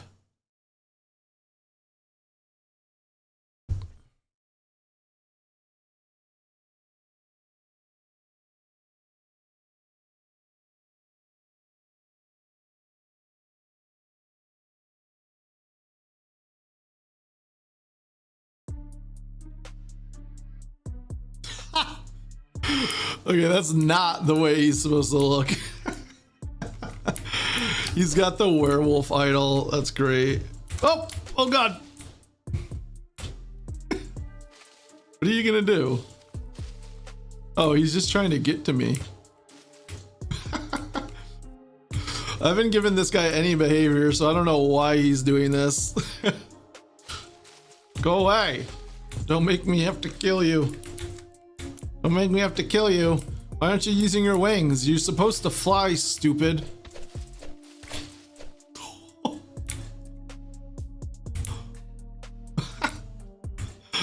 Oh my gosh. I like it. I need to make it so the wings are a different well, actually, I'm not even killing this guy in this demo, so I'm just killing him for fun right now. All right, so there's some things I need to do for him, and that is idol. So I have to set this guy up with a specific idol. Here's the tool I use for animations. It's called Spine. It's pretty rad. So the down idol. There's the down idol. Let's get the. Yeah, all right.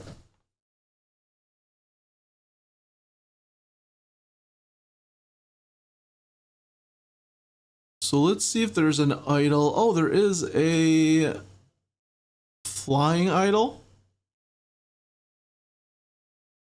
Okay. But yeah, there is. Okay, that's good.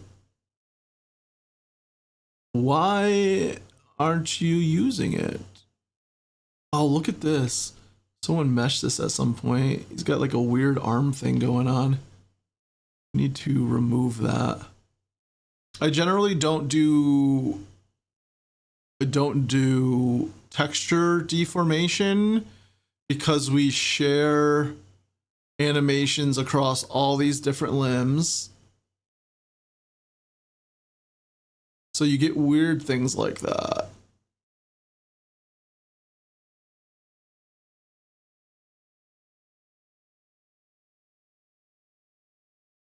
Which I'm having trouble finding.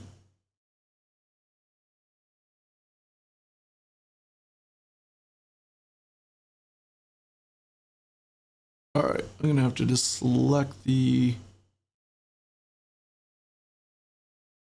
Oh, you know what? I bet it's not selecting it because the skin isn't selected. So right arm, boom. Okay. This should now have what I'm looking for. Yep, there it is. So these were kind of left over from. This just happens because of leftover animations. And you know what? I'm not even going to do this now. I'm just going to write a bug for it up. Gorg arm deformation on flying animations. Okay. And that's okay because no one's going to see this because no one's going to have this torso with these arms. So it's fine. It's fine. I will do this some other time when I've got nothing else to do for like an hour. Oh, man. All right. So what we're really there doing was trying to see if we had idle animations. And we do, by the way. So that means that we should have been using them. Should have been using the movement animations too. And I think that's because I had those legs changed to, because so right now the way that the movement animation works is it comes from the legs, but in this case it should come from the torso. And I don't think I've hooked up the logic to like do that kind of,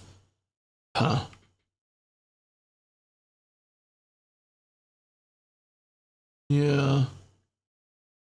Let's take a look at this. I shouldn't be. I'm gonna do a search for something that says is flying. Here it is. Determine movement speed. Yeah, so we don't have any logic here for flying stuff. Yeah, I'm not gonna worry about that right now. That'll be for another day. This really is, we just need to make this work now. We can't be distracted on doing things right. We must continue to kick the can down the road. All right, demi blood legs. Okay, there's the problem right there. So we're gonna check this out, and I feel like he probably has legs. Yes, he does. Okay, I'm gonna drag these in. I think that fixed it. So I just fixed a hack that I put in before for so those legs could be used, but we're not gonna make it so that's doable in the demo. So I think he should, when this starts up, he should be flying.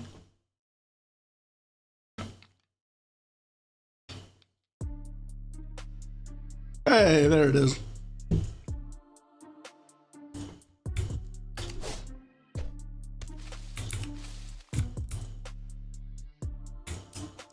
I really have to fix that flying animation though. It doesn't look great. I remember I fixed the front facing one, which is why it looks like that animation looks a lot better than that animation. It just looks so stiff. And that's because someone else did that animation for me. And I was like, yeah, that's not gonna do it. So I redid it. I only did the first one. That looks good in my opinion.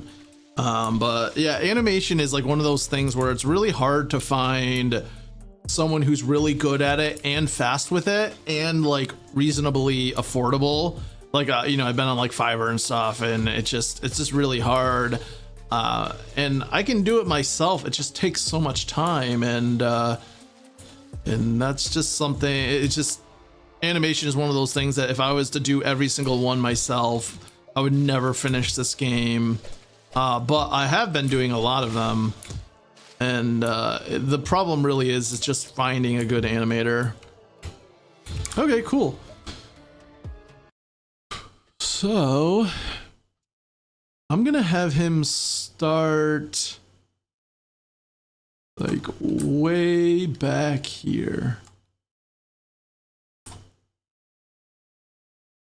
And we're going to have him. Okay, so actually I'm not, all right, so here's what we're gonna do. We're setting the camera and all that. All right, we're not going to do any of this other stuff. So I'm disabling the pause for 2 seconds and the enabling of the player input, because we're not going to need to enable the player input because dialogue is going to start. So instead, we're going to create a new sequence of events. And it doesn't need to be a new one, but I like to just organize it better that way. And in this one, we're going to kick off the other one. And yeah, it's just more modular this way. We can swap around like certain events, like one event being enter the scene. The other one is dialogue with this Devile. So I'm trying to get into so the whole like scripting of sequences in this campaign part of my game is all new to me. I've spent the last 4 years just creating the like the foundation for everything that's in place for gameplay, for level design, all that stuff. And you know, dialogue, like there's so many different building blocks that I've had to create, and now I have them all. I'm able to make scenes like this really quick. However, I haven't really, this is the first time I've ever had all the building blocks to do all the things I want to do. It's really awesome and it feels great. But I'm still like finding my process, my way with it. And that's just gonna come to me over time.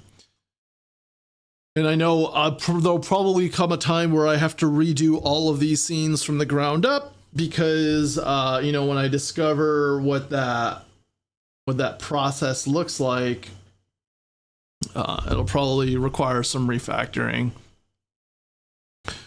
So play target feedback. So we're going to drag that one in. And so now we're going to start with this one. Now I'm going to do a very similar thing with this one. We're going to create a game object and we're going to call it Devile starting oh, actually, no, we don't need the starting position. We just need the Devile destination. And this will be here.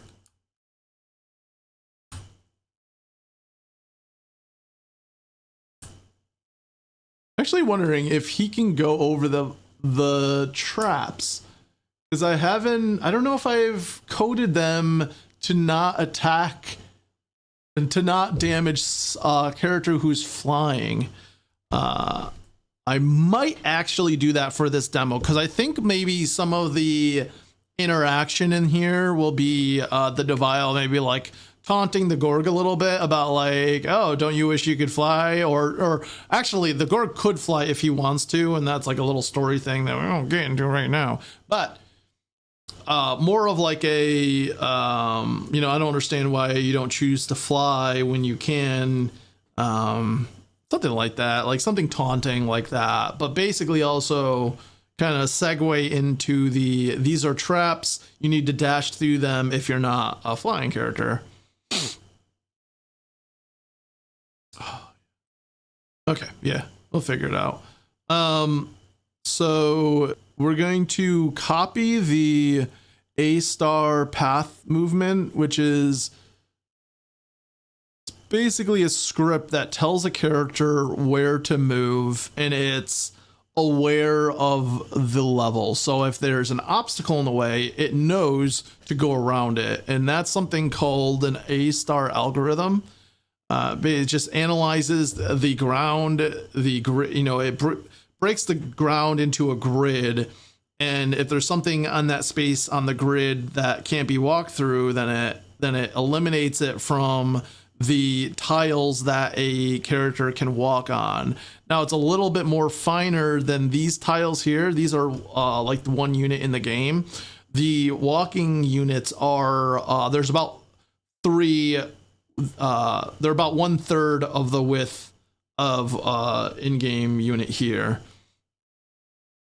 And that's just like a performance thing. It's a balance. You know, if it's too large, then the characters will only move in this very blocky way. But if it's too fine, then it's extremely expensive to calculate a path, because that's more nodes it needs to calculate in order to get there.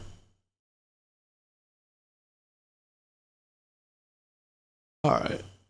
So we're telling it needs to move to here. So we're not going to use player character. We're going to use that character. We're not going to auto release the character, and we're going to use full speed modifier. Okay.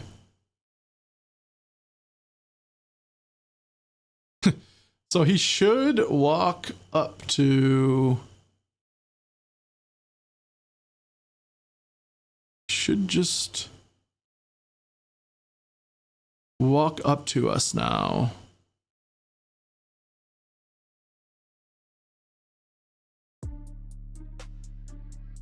Yeah, there it is. Cool. In the traps, just attack him. Jim the Dandy says, poop emoji, pants emoji, question mark? Unfortunately, yeah. I have no idea what you mean by that, but yeah, sure. Okay, cool. Okay, this is perfect, but I do need to code something in here that if a character has flying, that it doesn't affect them. Yeah. Interesting. I don't know how I'm going to do that, and I don't think I'm going to actually worry about that now. But that is one of the things I need to do. Yeah, I'm trying to think. How would I even do? Yeah, okay. Well, now it's like I got to figure it out.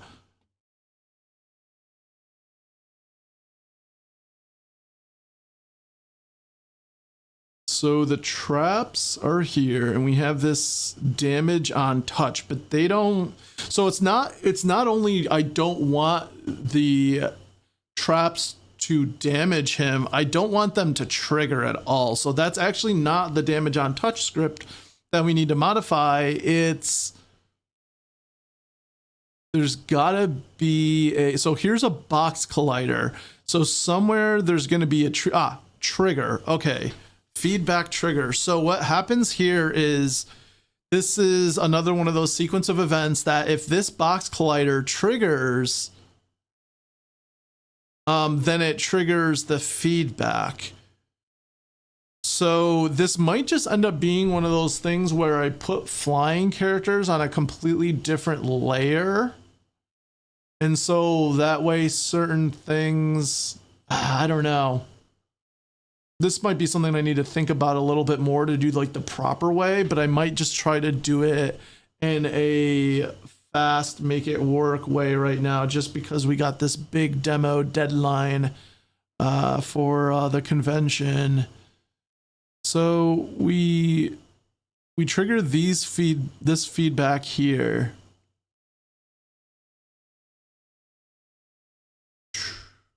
It's like almost. Yeah, so this is actually going to be kind of hard to prevent because there's no real easy way for me to interject some logic that says, yeah, it almost is like, oh, okay, you know what? I know what I'm going to do. Exclude layers. Should I make a flying one right now? Oh no, I'm just going to call it no collisions. And then I'm going to change him to be on the no collisions layer. And because he's just...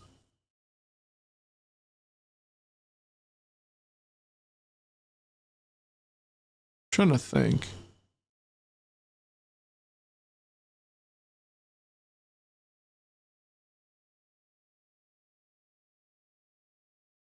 Whitelist, blacklist. If the character is on the list, then the event cannot trigger. Yeah, basically. So I'm putting them on a layer where that won't trigger. And I'm realizing now that the way I set this up is, oh wait, no, here it is. Okay, I have it on everything. Okay, this is perfect.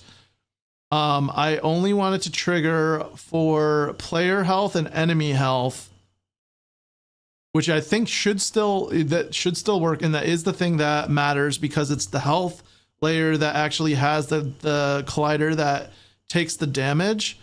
And that means all I need to do for him here is change his health layer. Okay, we're good. We're gonna figure this out.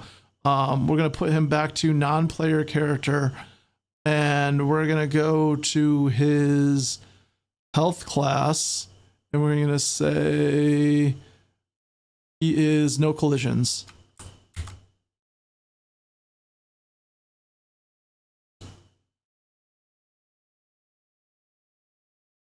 All right. Include layer, I'm gonna say those. All right.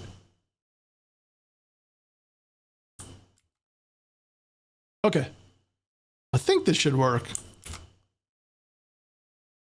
And actually, I'm gonna add a little, I'm gonna enable the player input for this one, so I can test it with our own character after.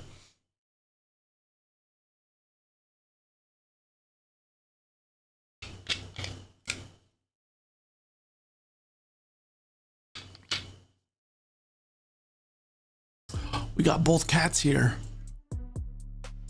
Come on.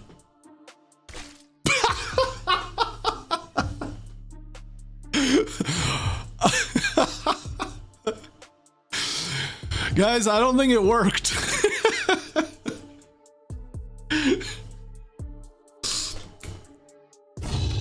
Okay. Well, it still works for us. That was like too perfect. Oh my gosh. I have to,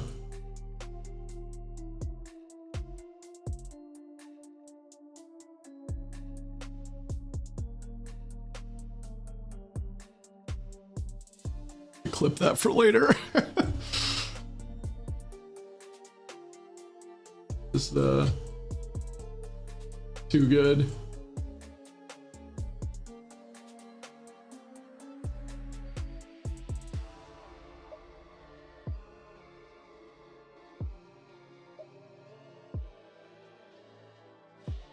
I'll figure that out after. All right, so let's take a look at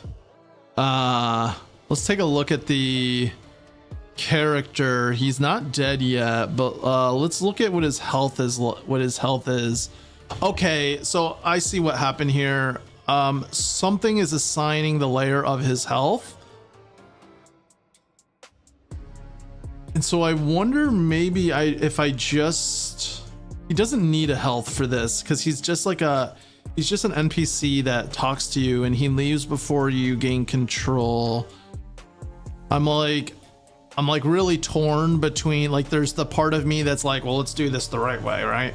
And then there's the part of me that's like, you have a demo in 2 weeks that's in public where thousands of people are gonna play this in person. So I need to just get it to work as fast as possible. But the engineer in me though is like, I should do this the right way. Status effect.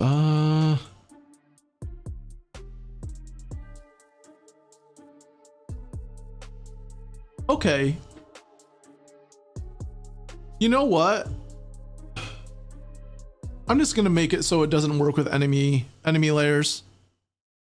Okay, I have a fun hack for this. Okay, I know what to do.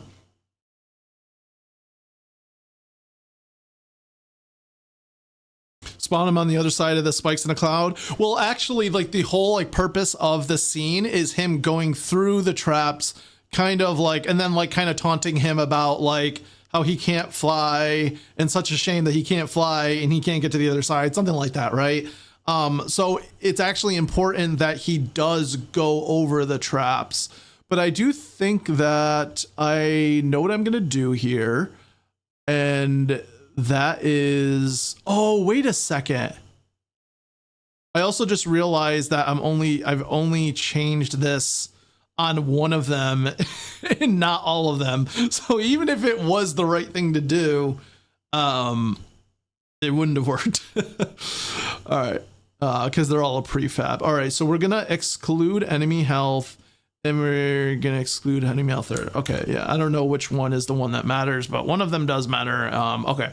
So this one definitely should not be a problem at all. It'll work now. The only other thing is like, oh, do I want to make it so that it works with the enemies in the scene afterwards? And I think I do, but I don't know, because it's also like,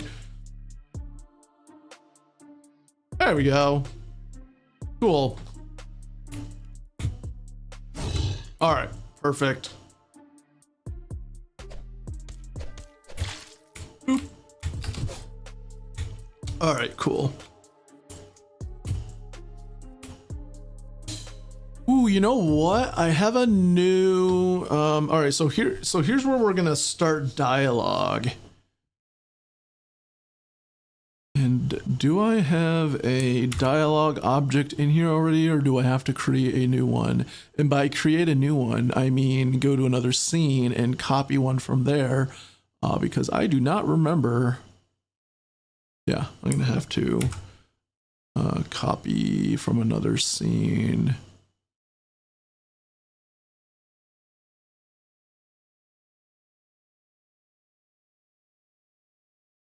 Oh, the cats are wiggling around. Let's see, dialogue, here we go.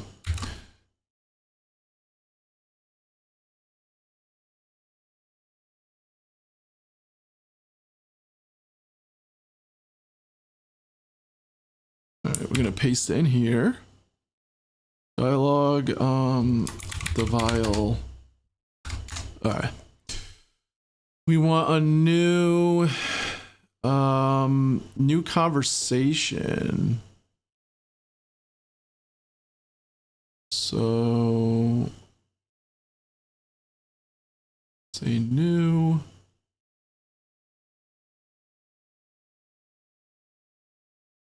Prologue to, all right, I'm gonna make sure I get the name of this right.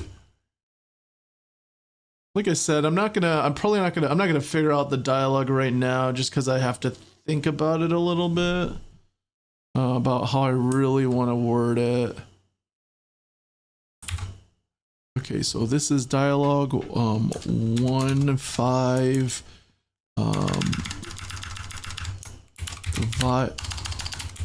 I think there's only gonna be one conversation here too, which makes it easy. Okay, so we're gonna create a node here. And we're gonna say that the actor is Devile. And the conversant is not. Okay. I need to get the animation. Okay. Okay, here we go. We got this. Sequence. Okay, so we're gonna put in the portrait animation in here, which is just idle and it loops. And then for text, we're just going to say test right now, just to make it so that it just has something in there, but nothing that important. Now we point this dialogue trigger to execute that. Okay. And on arrival, actually, you know what? I'm gonna move this over here, the movement of him, and then when he's done moving, that will trigger the dialogue. I like that. Okay, cool. And oh yeah, we need a thing that actually triggers it. Dialogue, start dialogue, and we just boop. All right, so that should work. Let's see. Ugh. Ugh. I'm getting kind of hungry.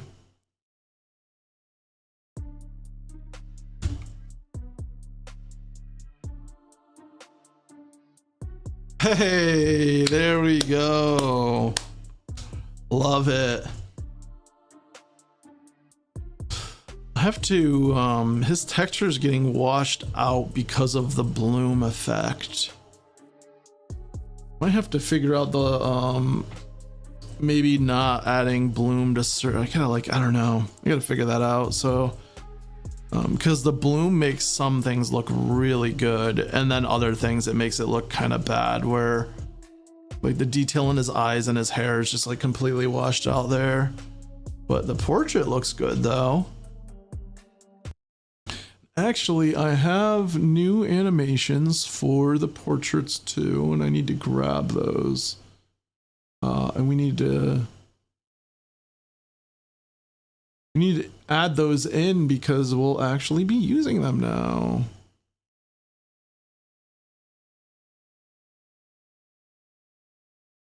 I haven't merged them into the project yet, so I'm going to do that right now.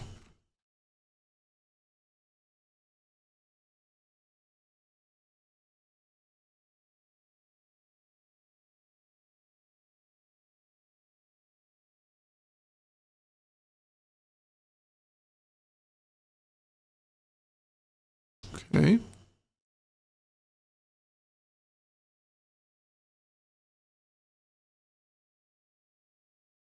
Okay, so where is this boy located?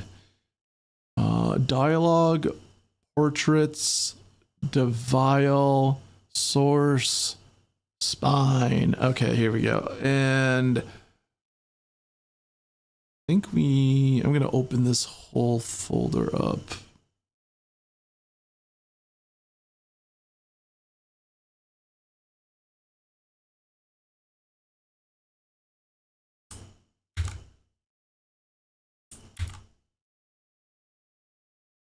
Okay, so I should be able to open this spine file now, and the new emotion animations should be here. All right, let's see what we got here. Oh, he angry. He real angry. Oh no, that's rage. This one's the angry one.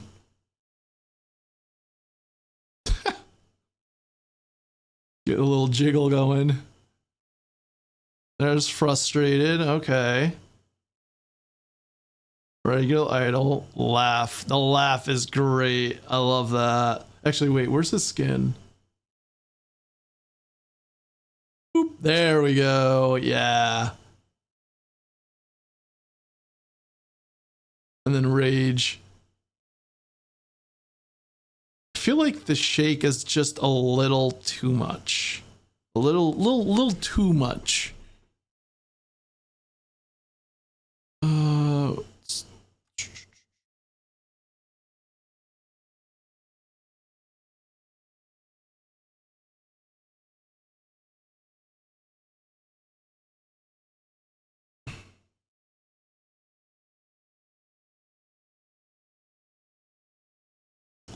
I might end up not doing this, but let's just see.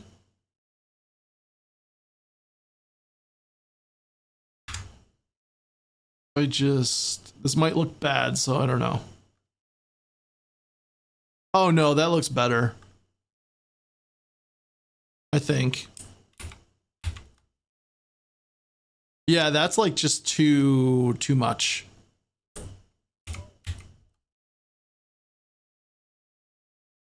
That's better. I feel like it's still like too much. Let's delete another couple keys and just take it a little further.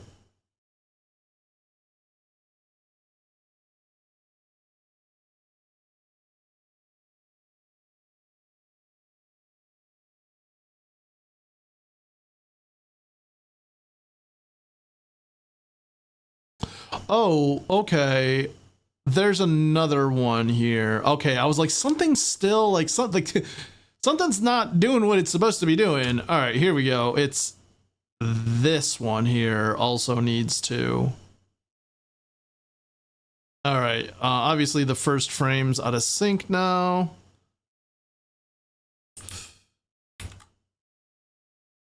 All right.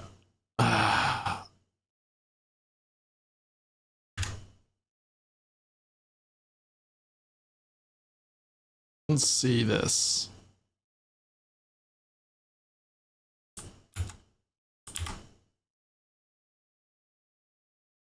You know what? I actually liked it when there was. I like that.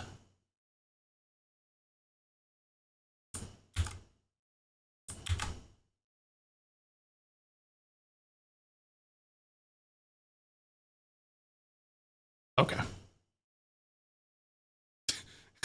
Yeah, I think it's yeah, I'm gonna have to do the same one to this one, I think.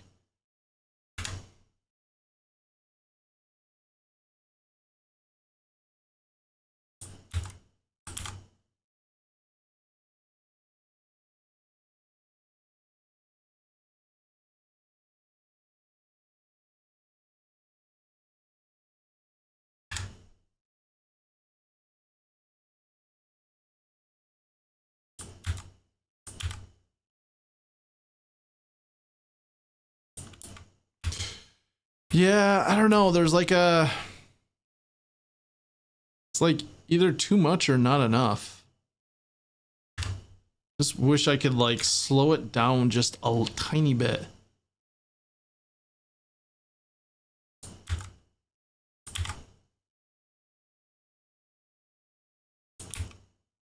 I don't know. Maybe he's just moving too much. I think it's fine. I'm not gonna worry about it.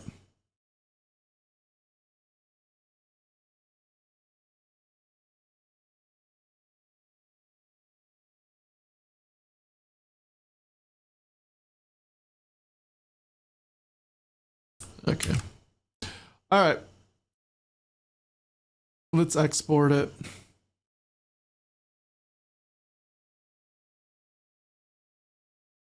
So we should be able to go in here and test these.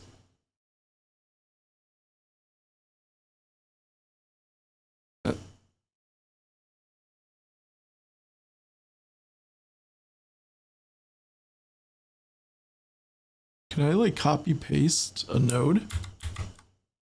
No, I can't.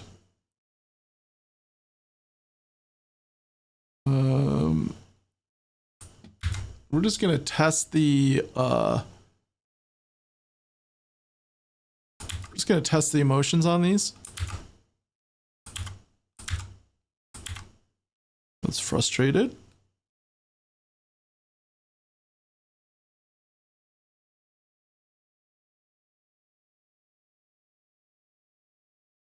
This one will be angry.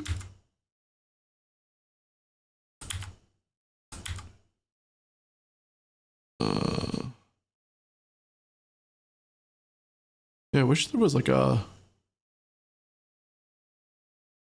Oops.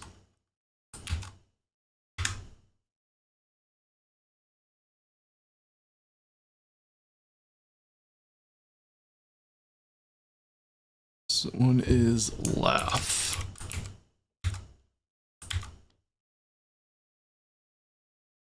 And then lastly, we have rage.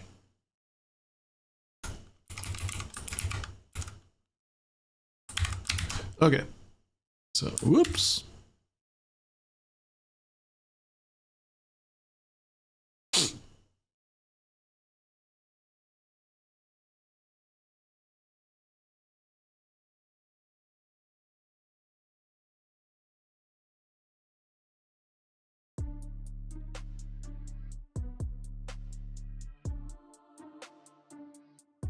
Okay, so that's the first one. Idle. Oh, I know what I didn't do. I didn't set him as the dialogue for all of them. Can I select multiple? No, I can't. That's annoying.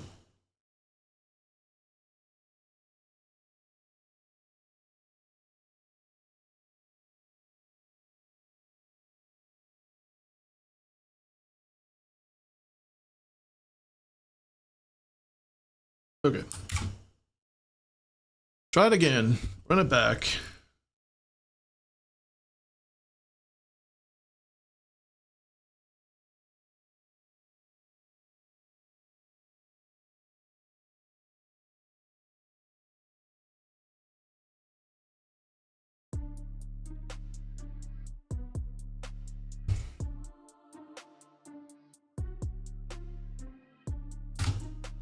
There it is.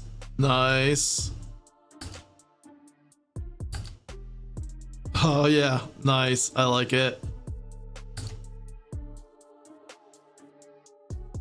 I think I could. I probably need to adjust his placement because his face is getting cut off a little bit.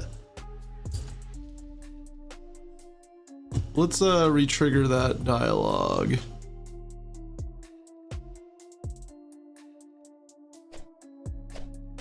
Yeah, even like with the Bob, he's just kind of getting clipped out.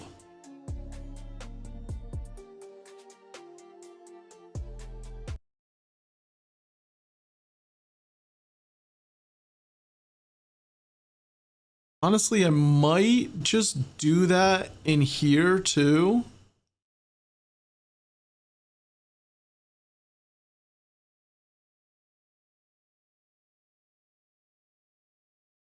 Don't think Root got. And then here we can actually test to see if it actually, yeah, I like doing it here because we can, excuse me, we can test whether it breaks the bounds on here. Any of these animations. Actually, it looks like I've took it too far. Yeah. Too much. 100 local.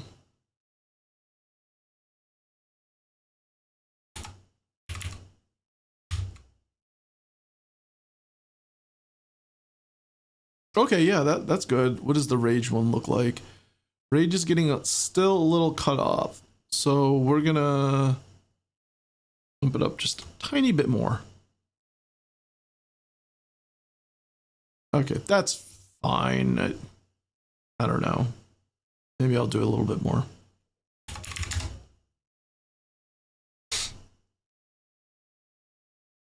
Okay, I think that's perfect. Export.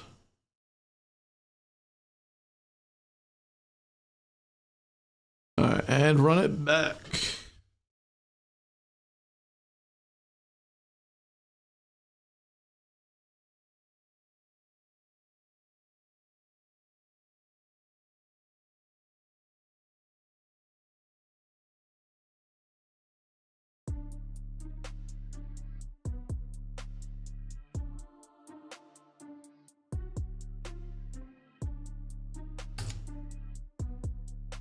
Okay, yeah, I think that's all good placement now.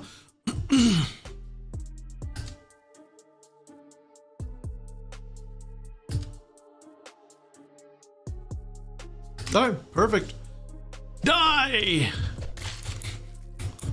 I'm done with you.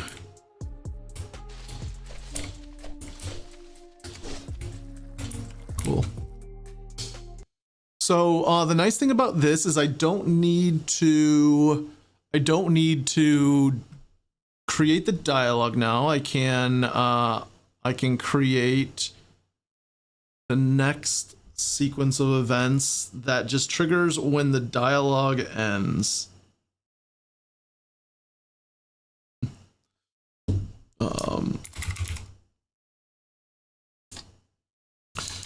And this one is going to be dialogue ends. And honestly, I think this is just him leaving.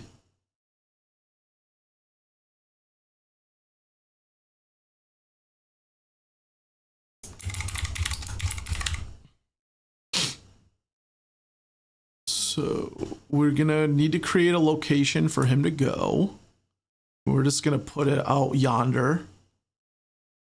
And we're gonna take the set AI destination that we used for him. No, that wasn't the right one. This one. Oh, wait a second. We moved him way too late. We should be moving him.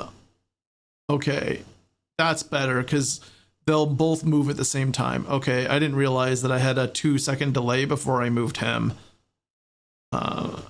So now we're gonna have it so he leaves. And we need to mark, I think there's like a dialogue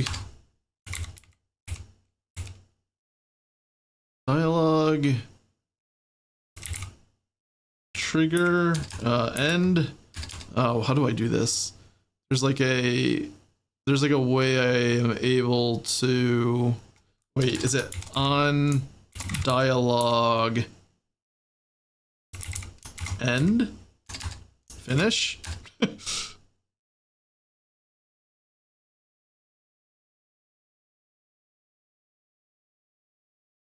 Okay, I'm just gonna go to another scene to see how I did it.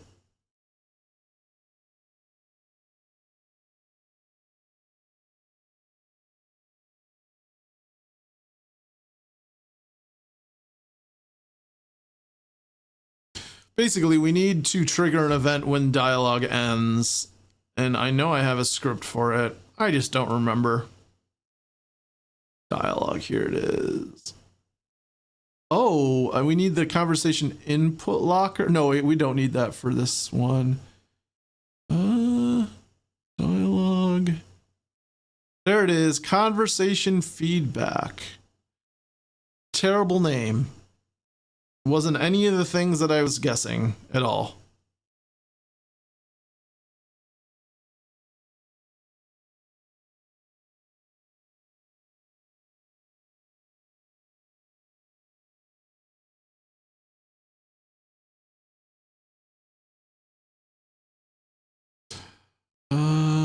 So it goes to this one here.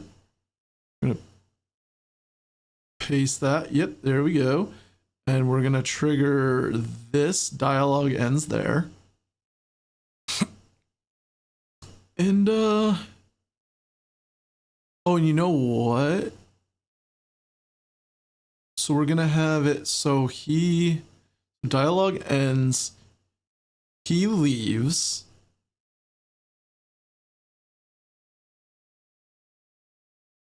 He leaves. We need to wait like a certain amount of time. Do I have a on destination? I need to make a script that like continues a sequence of events when a certain character has reached their destination. And I feel like I might even already have that.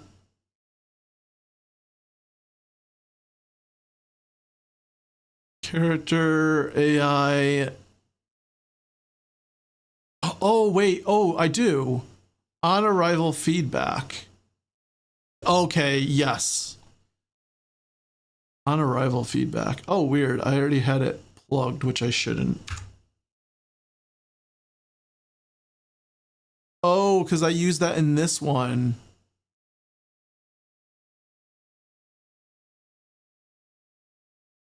Got it. Okay, so we need another one now. We need another sequence of events. We're just gonna call resume. Actually, we're gonna call this one tutorial dash,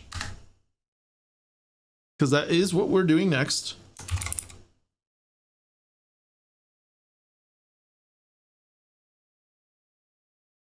And for right now, I'm going to actually take the enable. I'm going to enable the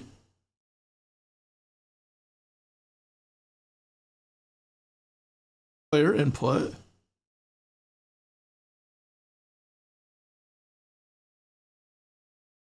Drag that into there. Okay. So another thing I want to do is I want to turn off the devile entirely. So we're going to use another thing called set active simple, which is just taking him and making him just deactivating him. Okay. I think we're good. I feel like I've probably forgotten something. I don't know. We'll see.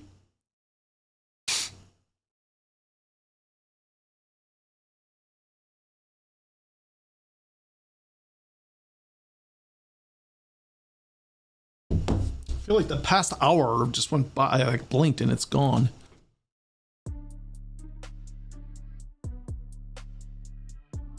Okay, yeah, that's a little better. Not as much delay. All right, going through all the dialogue. All right, he's leaving. Out of frame. Awesome. Okay, perfect. And it just worked. It just worked. Isn't that amazing? Oh, actually... Oh, do I want to? I don't think I want to do a movement of camera for that one. I'm just gonna pop the tutorial up, teaching you how to dash, and then yeah.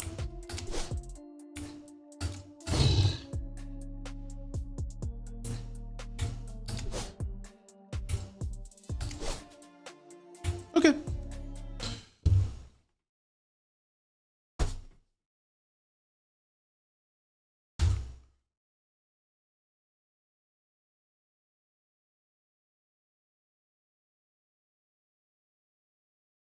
All right, I think I only need, okay, I'm gonna delete those tutorials. So here we have a tutorial. I'm gonna say combat dash. Press blank to dash.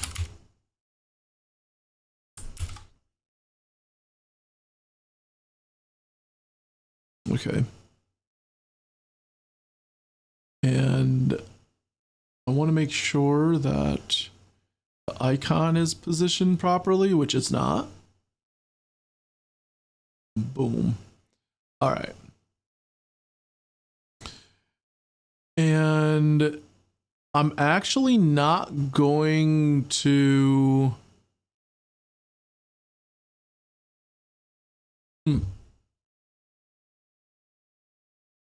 Do I want to pause the game and wait for the player to hit dash? No. I don't. We just want to pop this up.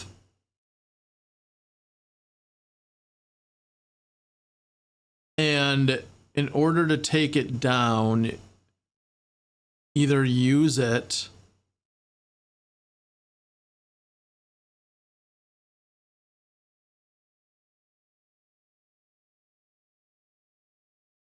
or wait a certain amount of time. I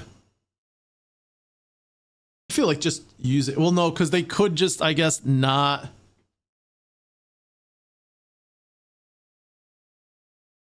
I don't know. I guess if they just tank it through. Well, no, it's actually impossible to get. Oh, it's not impossible to get through because they could attack the traps, which trigger them, and then immediately get through them.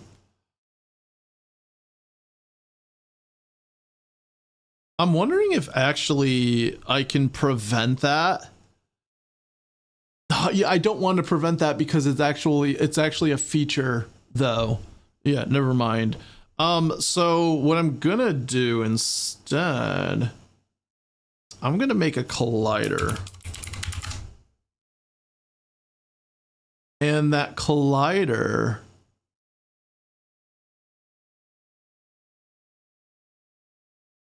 I'm actually going to put that collider in the event, turn off dash tutorial.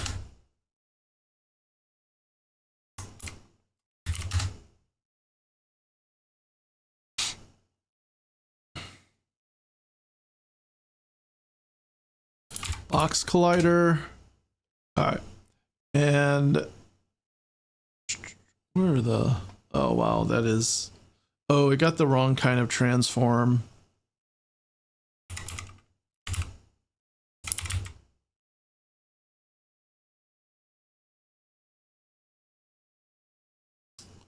I think I screwed this up. I don't even know how to fix that.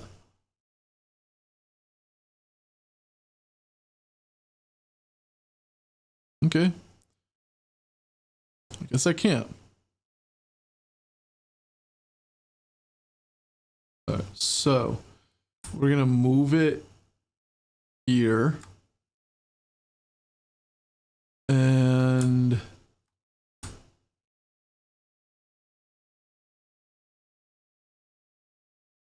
gonna blow it up to there.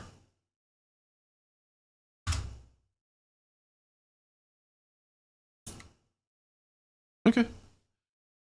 And it's a trigger. Let's call it feedback trigger. Okay, that's the same one that the traps use. This is good. So this means that, okay, yep. So what happens when we walk over this is that it will disable, it will disable itself. So we don't like trigger it again, even though I guess there's no reason.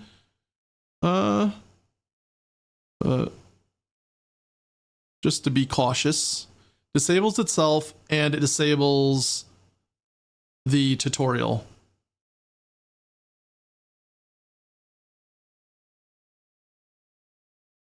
Both of those things happen. Now we want to make sure this is disabled by default and we don't turn it on until we get to the tutorial.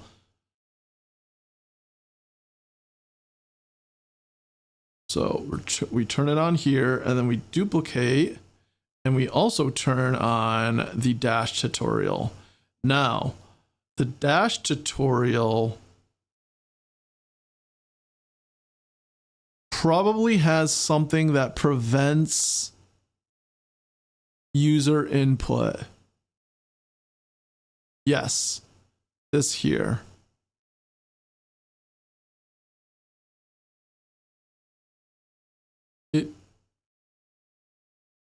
Oh no, this is when it finishes.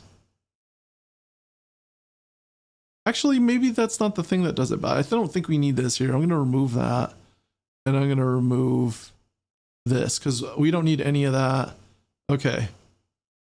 I think we're good now. Oh, we need to enable the ability. Character ability. Set player input. Permit character ability. Here we go.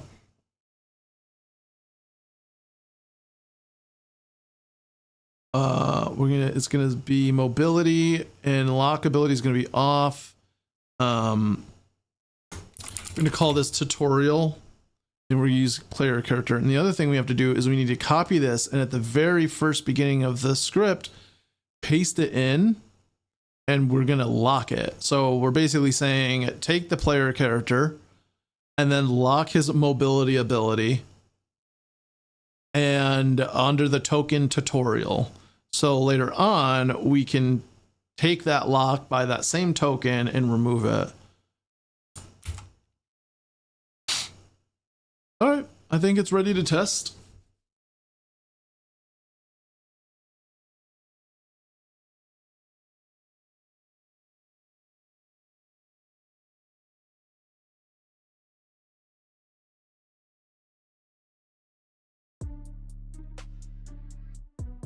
Well, I forgot to turn it off. Immediately, let's pretend it was like that from the start.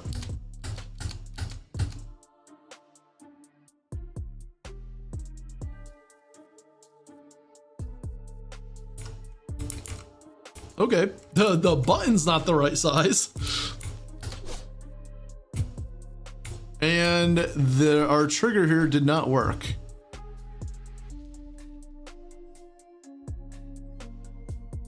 It did not. Oh. Okay. Okay, couple things happened there. One, we didn't assign the feedback player. Now that's good. And we didn't disable this. So I'm going to play this again and now everything should work.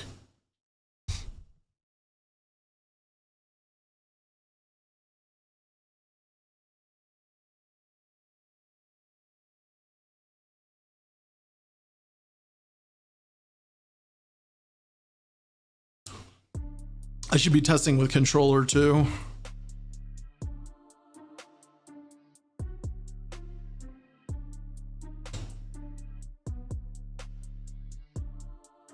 You know what? I should have the dialogue stay up when he's walking away in like a laughing way.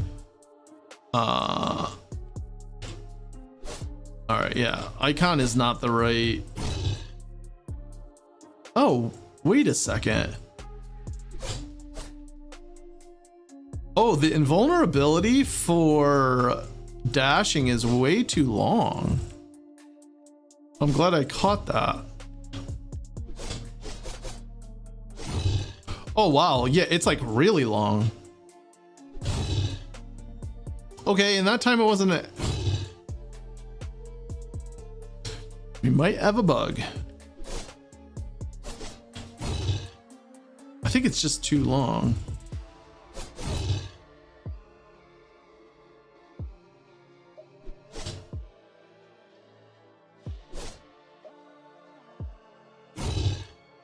No, okay, I think it's just too long. Let's take a look at what the cooldown for invulnerability is on the dash. So we're gonna have to look at our player character.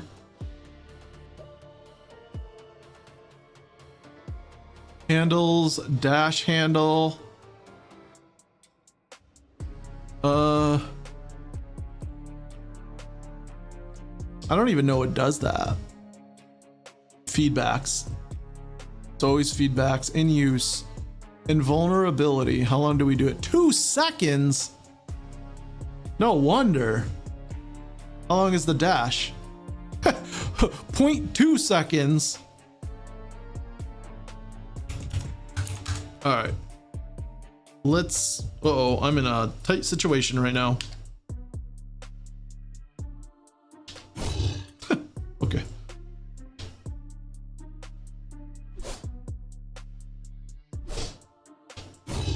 Okay, that's the right amount of time. Interesting. I wonder how that's gonna play with the boss battle now. But yeah, no, this is the right duration. Okay, cool. I need to set that up right now before I forget.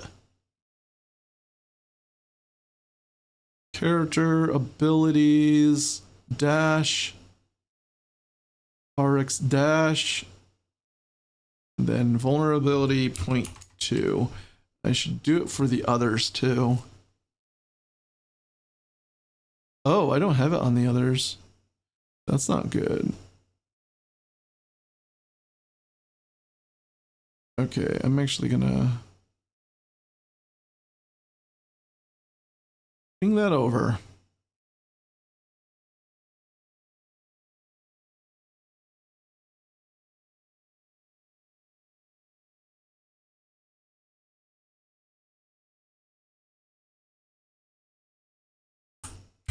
Okay.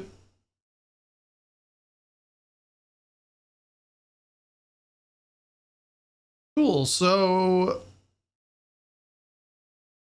where are we at? Oh, I wanted to make it so he laughs. I'm just going to delete this one.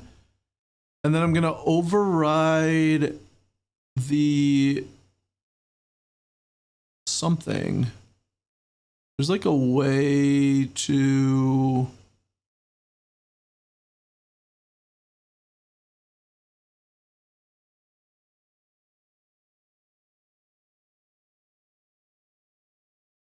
Huh.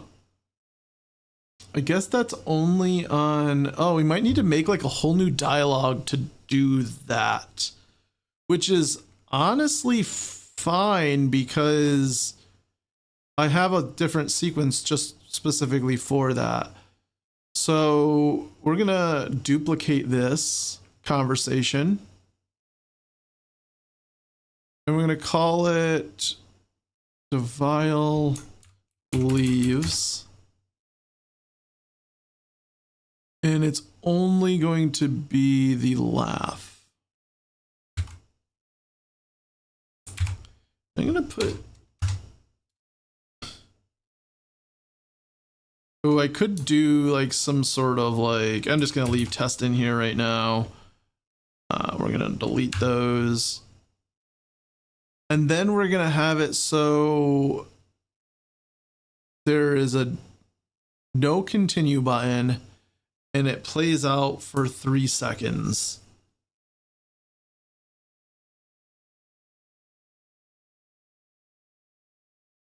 I might even, should I have the camera like follow him a little bit as he leaves? I don't know. That's probably fine.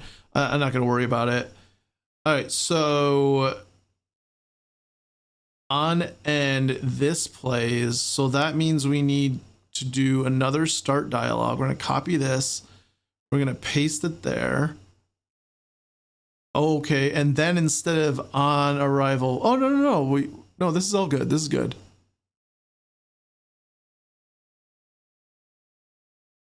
Need a new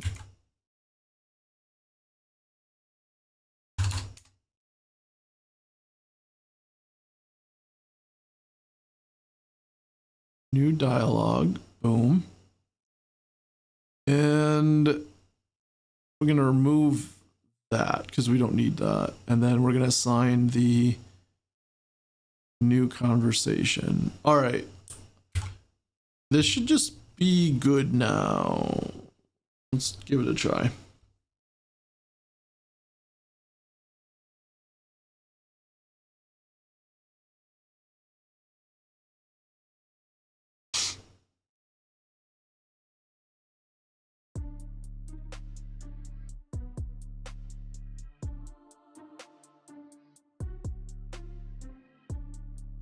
Okay. Well, I don't even know what happened, but I know it wasn't the right thing. Did I change the wrong one? I think I did the wrong one. So enter the scene, start dialogue.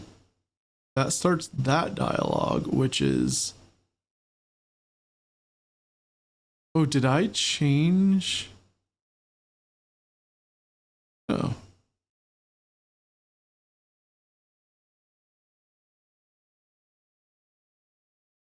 Oh. That's weird. I must have did that without realizing it. Okay, yeah, weird. I put the timer on all of it. Huh.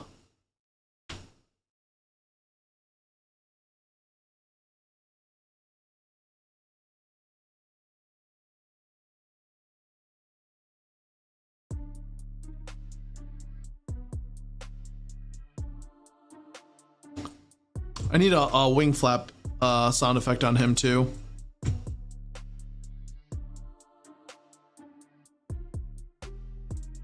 Oh, the dialogue didn't get triggered at all.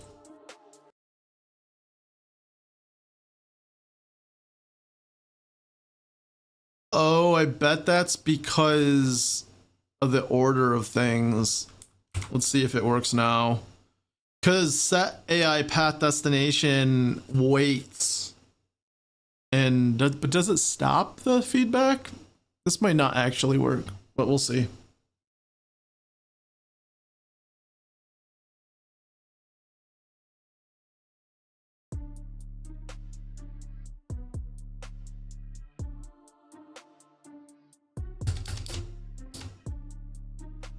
Yep, that did not work. So what's the problem? We're saying start this dialogue, which is pointed to the right one.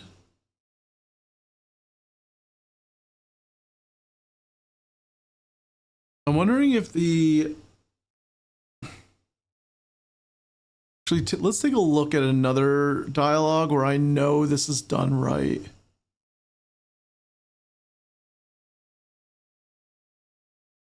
Okay. This is what it normally has to look like. And I don't think I do anything special in here. No. Let's go back to the one I just made. And that looks pretty identical. I put a little bit longer of a wait on this one.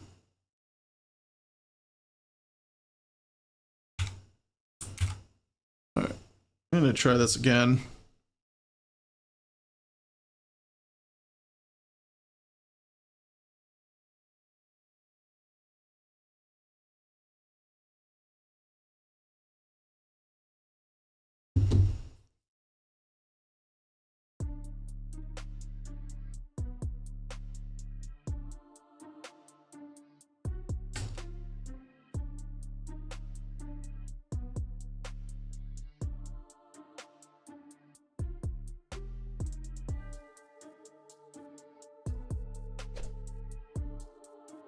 So let's try to manually trigger this conversation.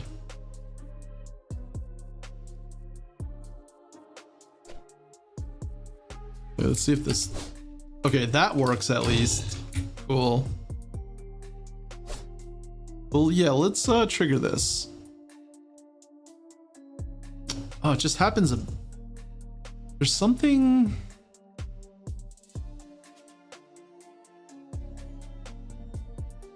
Stop. Let's see. Stop conversation. No. Exclusive. Wonder if there's like a setting somewhere. Oh, you know what I bet it is? I bet I put a pause in the sequence.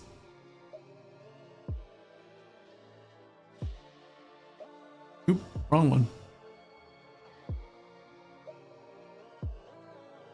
Yeah, I added a delay. 2.5 seconds. Okay.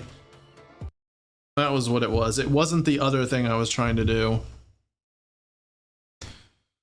Dialogue is new to the game, so I'm still kind of figuring it out.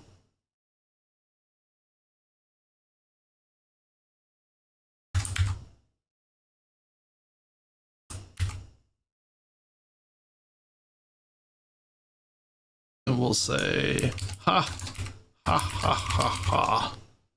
And actually we can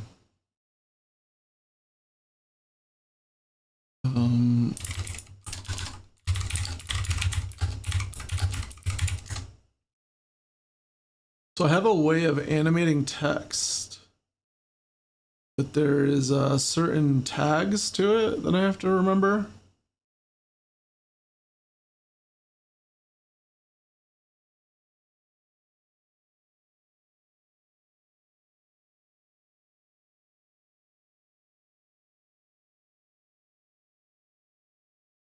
Remember what the tokens are.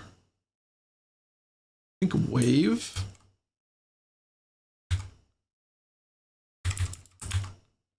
Actually, this is another one of those ones where I can just go to another one that I know that works.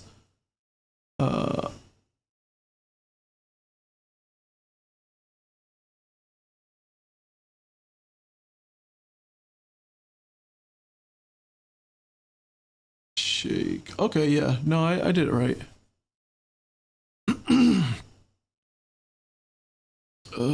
What was the... Okay, yeah, let's test it out.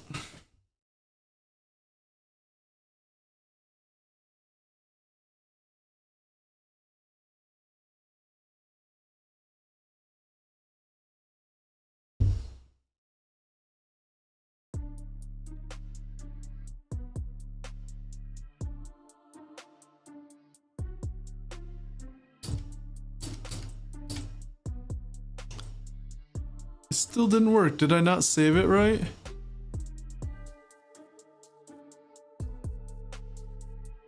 No, I did. Oh, you know what? I didn't put a semicolon because this stuff does. That's the first time I've made that mistake in 15 years. The old semicolon. Gotcha.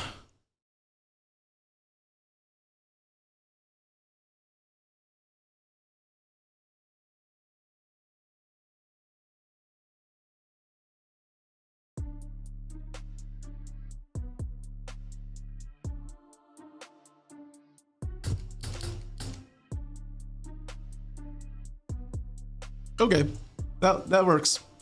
I do think I want to like follow him a little bit with it and then like go back. I don't know. I think that works for now though. And then when we get here, we stop again and we like pull the camera off. Actually, that trigger should be the thing that basically piggybacks the next event.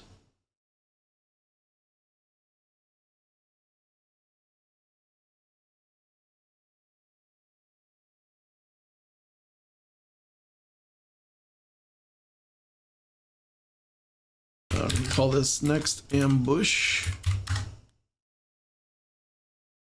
And I'm gonna just... I'm gonna take this sequence of events here and move it here. And remove it from here. And then boom. Okay. So what happens now is when we cross over, we're going to cut the player's input again. And we're going to pop the camera to go to the gameplay camera because that's what's about to happen.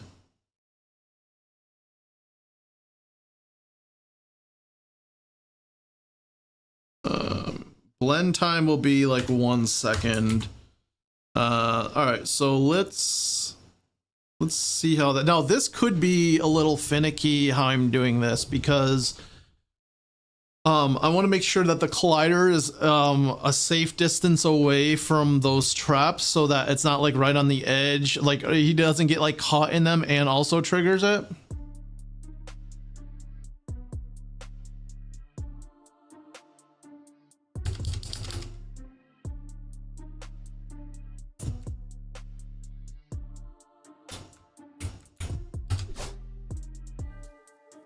Nice. I like it. But I can move. Oh, that's because I didn't say, I didn't like disable the movement. I just re-enabled because I copied it. Okay, but that's perfect. Boop. There we go. All right. And now it's like pretty much doing the rest of the level where I'm going to populate the characters, all the enemies. I need to put all the enemies down. I need to design the rest of the level. And then I need to have a beacon to go out at that moment where all the enemies pour out from the grass and pile up. And then there's going to be another tutorial that teaches the player how to swap weapons. I feel like... Can I expand this level? I feel like it's not long enough. I can.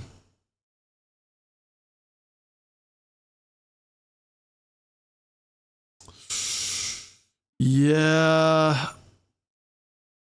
I think I need to make this level longer, which is going to be a little annoying, but it must be done. Anyways, it is about 10 o'clock right now. I've been going for 3.5 hours, but it has been a great time. It has been awesome. And thank you for all y'all hanging out with me. If you were part of Yami's raid, thank you very much. For coming by, for following, for staying. If you're still here, it does look like we do have some people who are still here. So thank you very much. I really appreciate that. I'm, you know, I've been really grinding hard on this to make it for the anime the anime convention coming up. So my stream schedule is a little unpredictable at the moment, just because there's just certain things I need to do in order to meet this deadline that might not always be good for streaming. But you know, I am getting back into it now, and you know, trying to do it a little bit more regularly. But basically, after in 2 weeks, I should be going back to my regular schedule. But I do have another convention 1 month later, so we'll have to see how it goes. But you know, I do have fun with these, and I do have fun with y'all hanging out and chatting. So, anyways, I'm gonna head out. I'm hungry. I'm gonna make some food. I'm gonna pet Zelda here a little longer, and I'm gonna probably just continue working on the game. But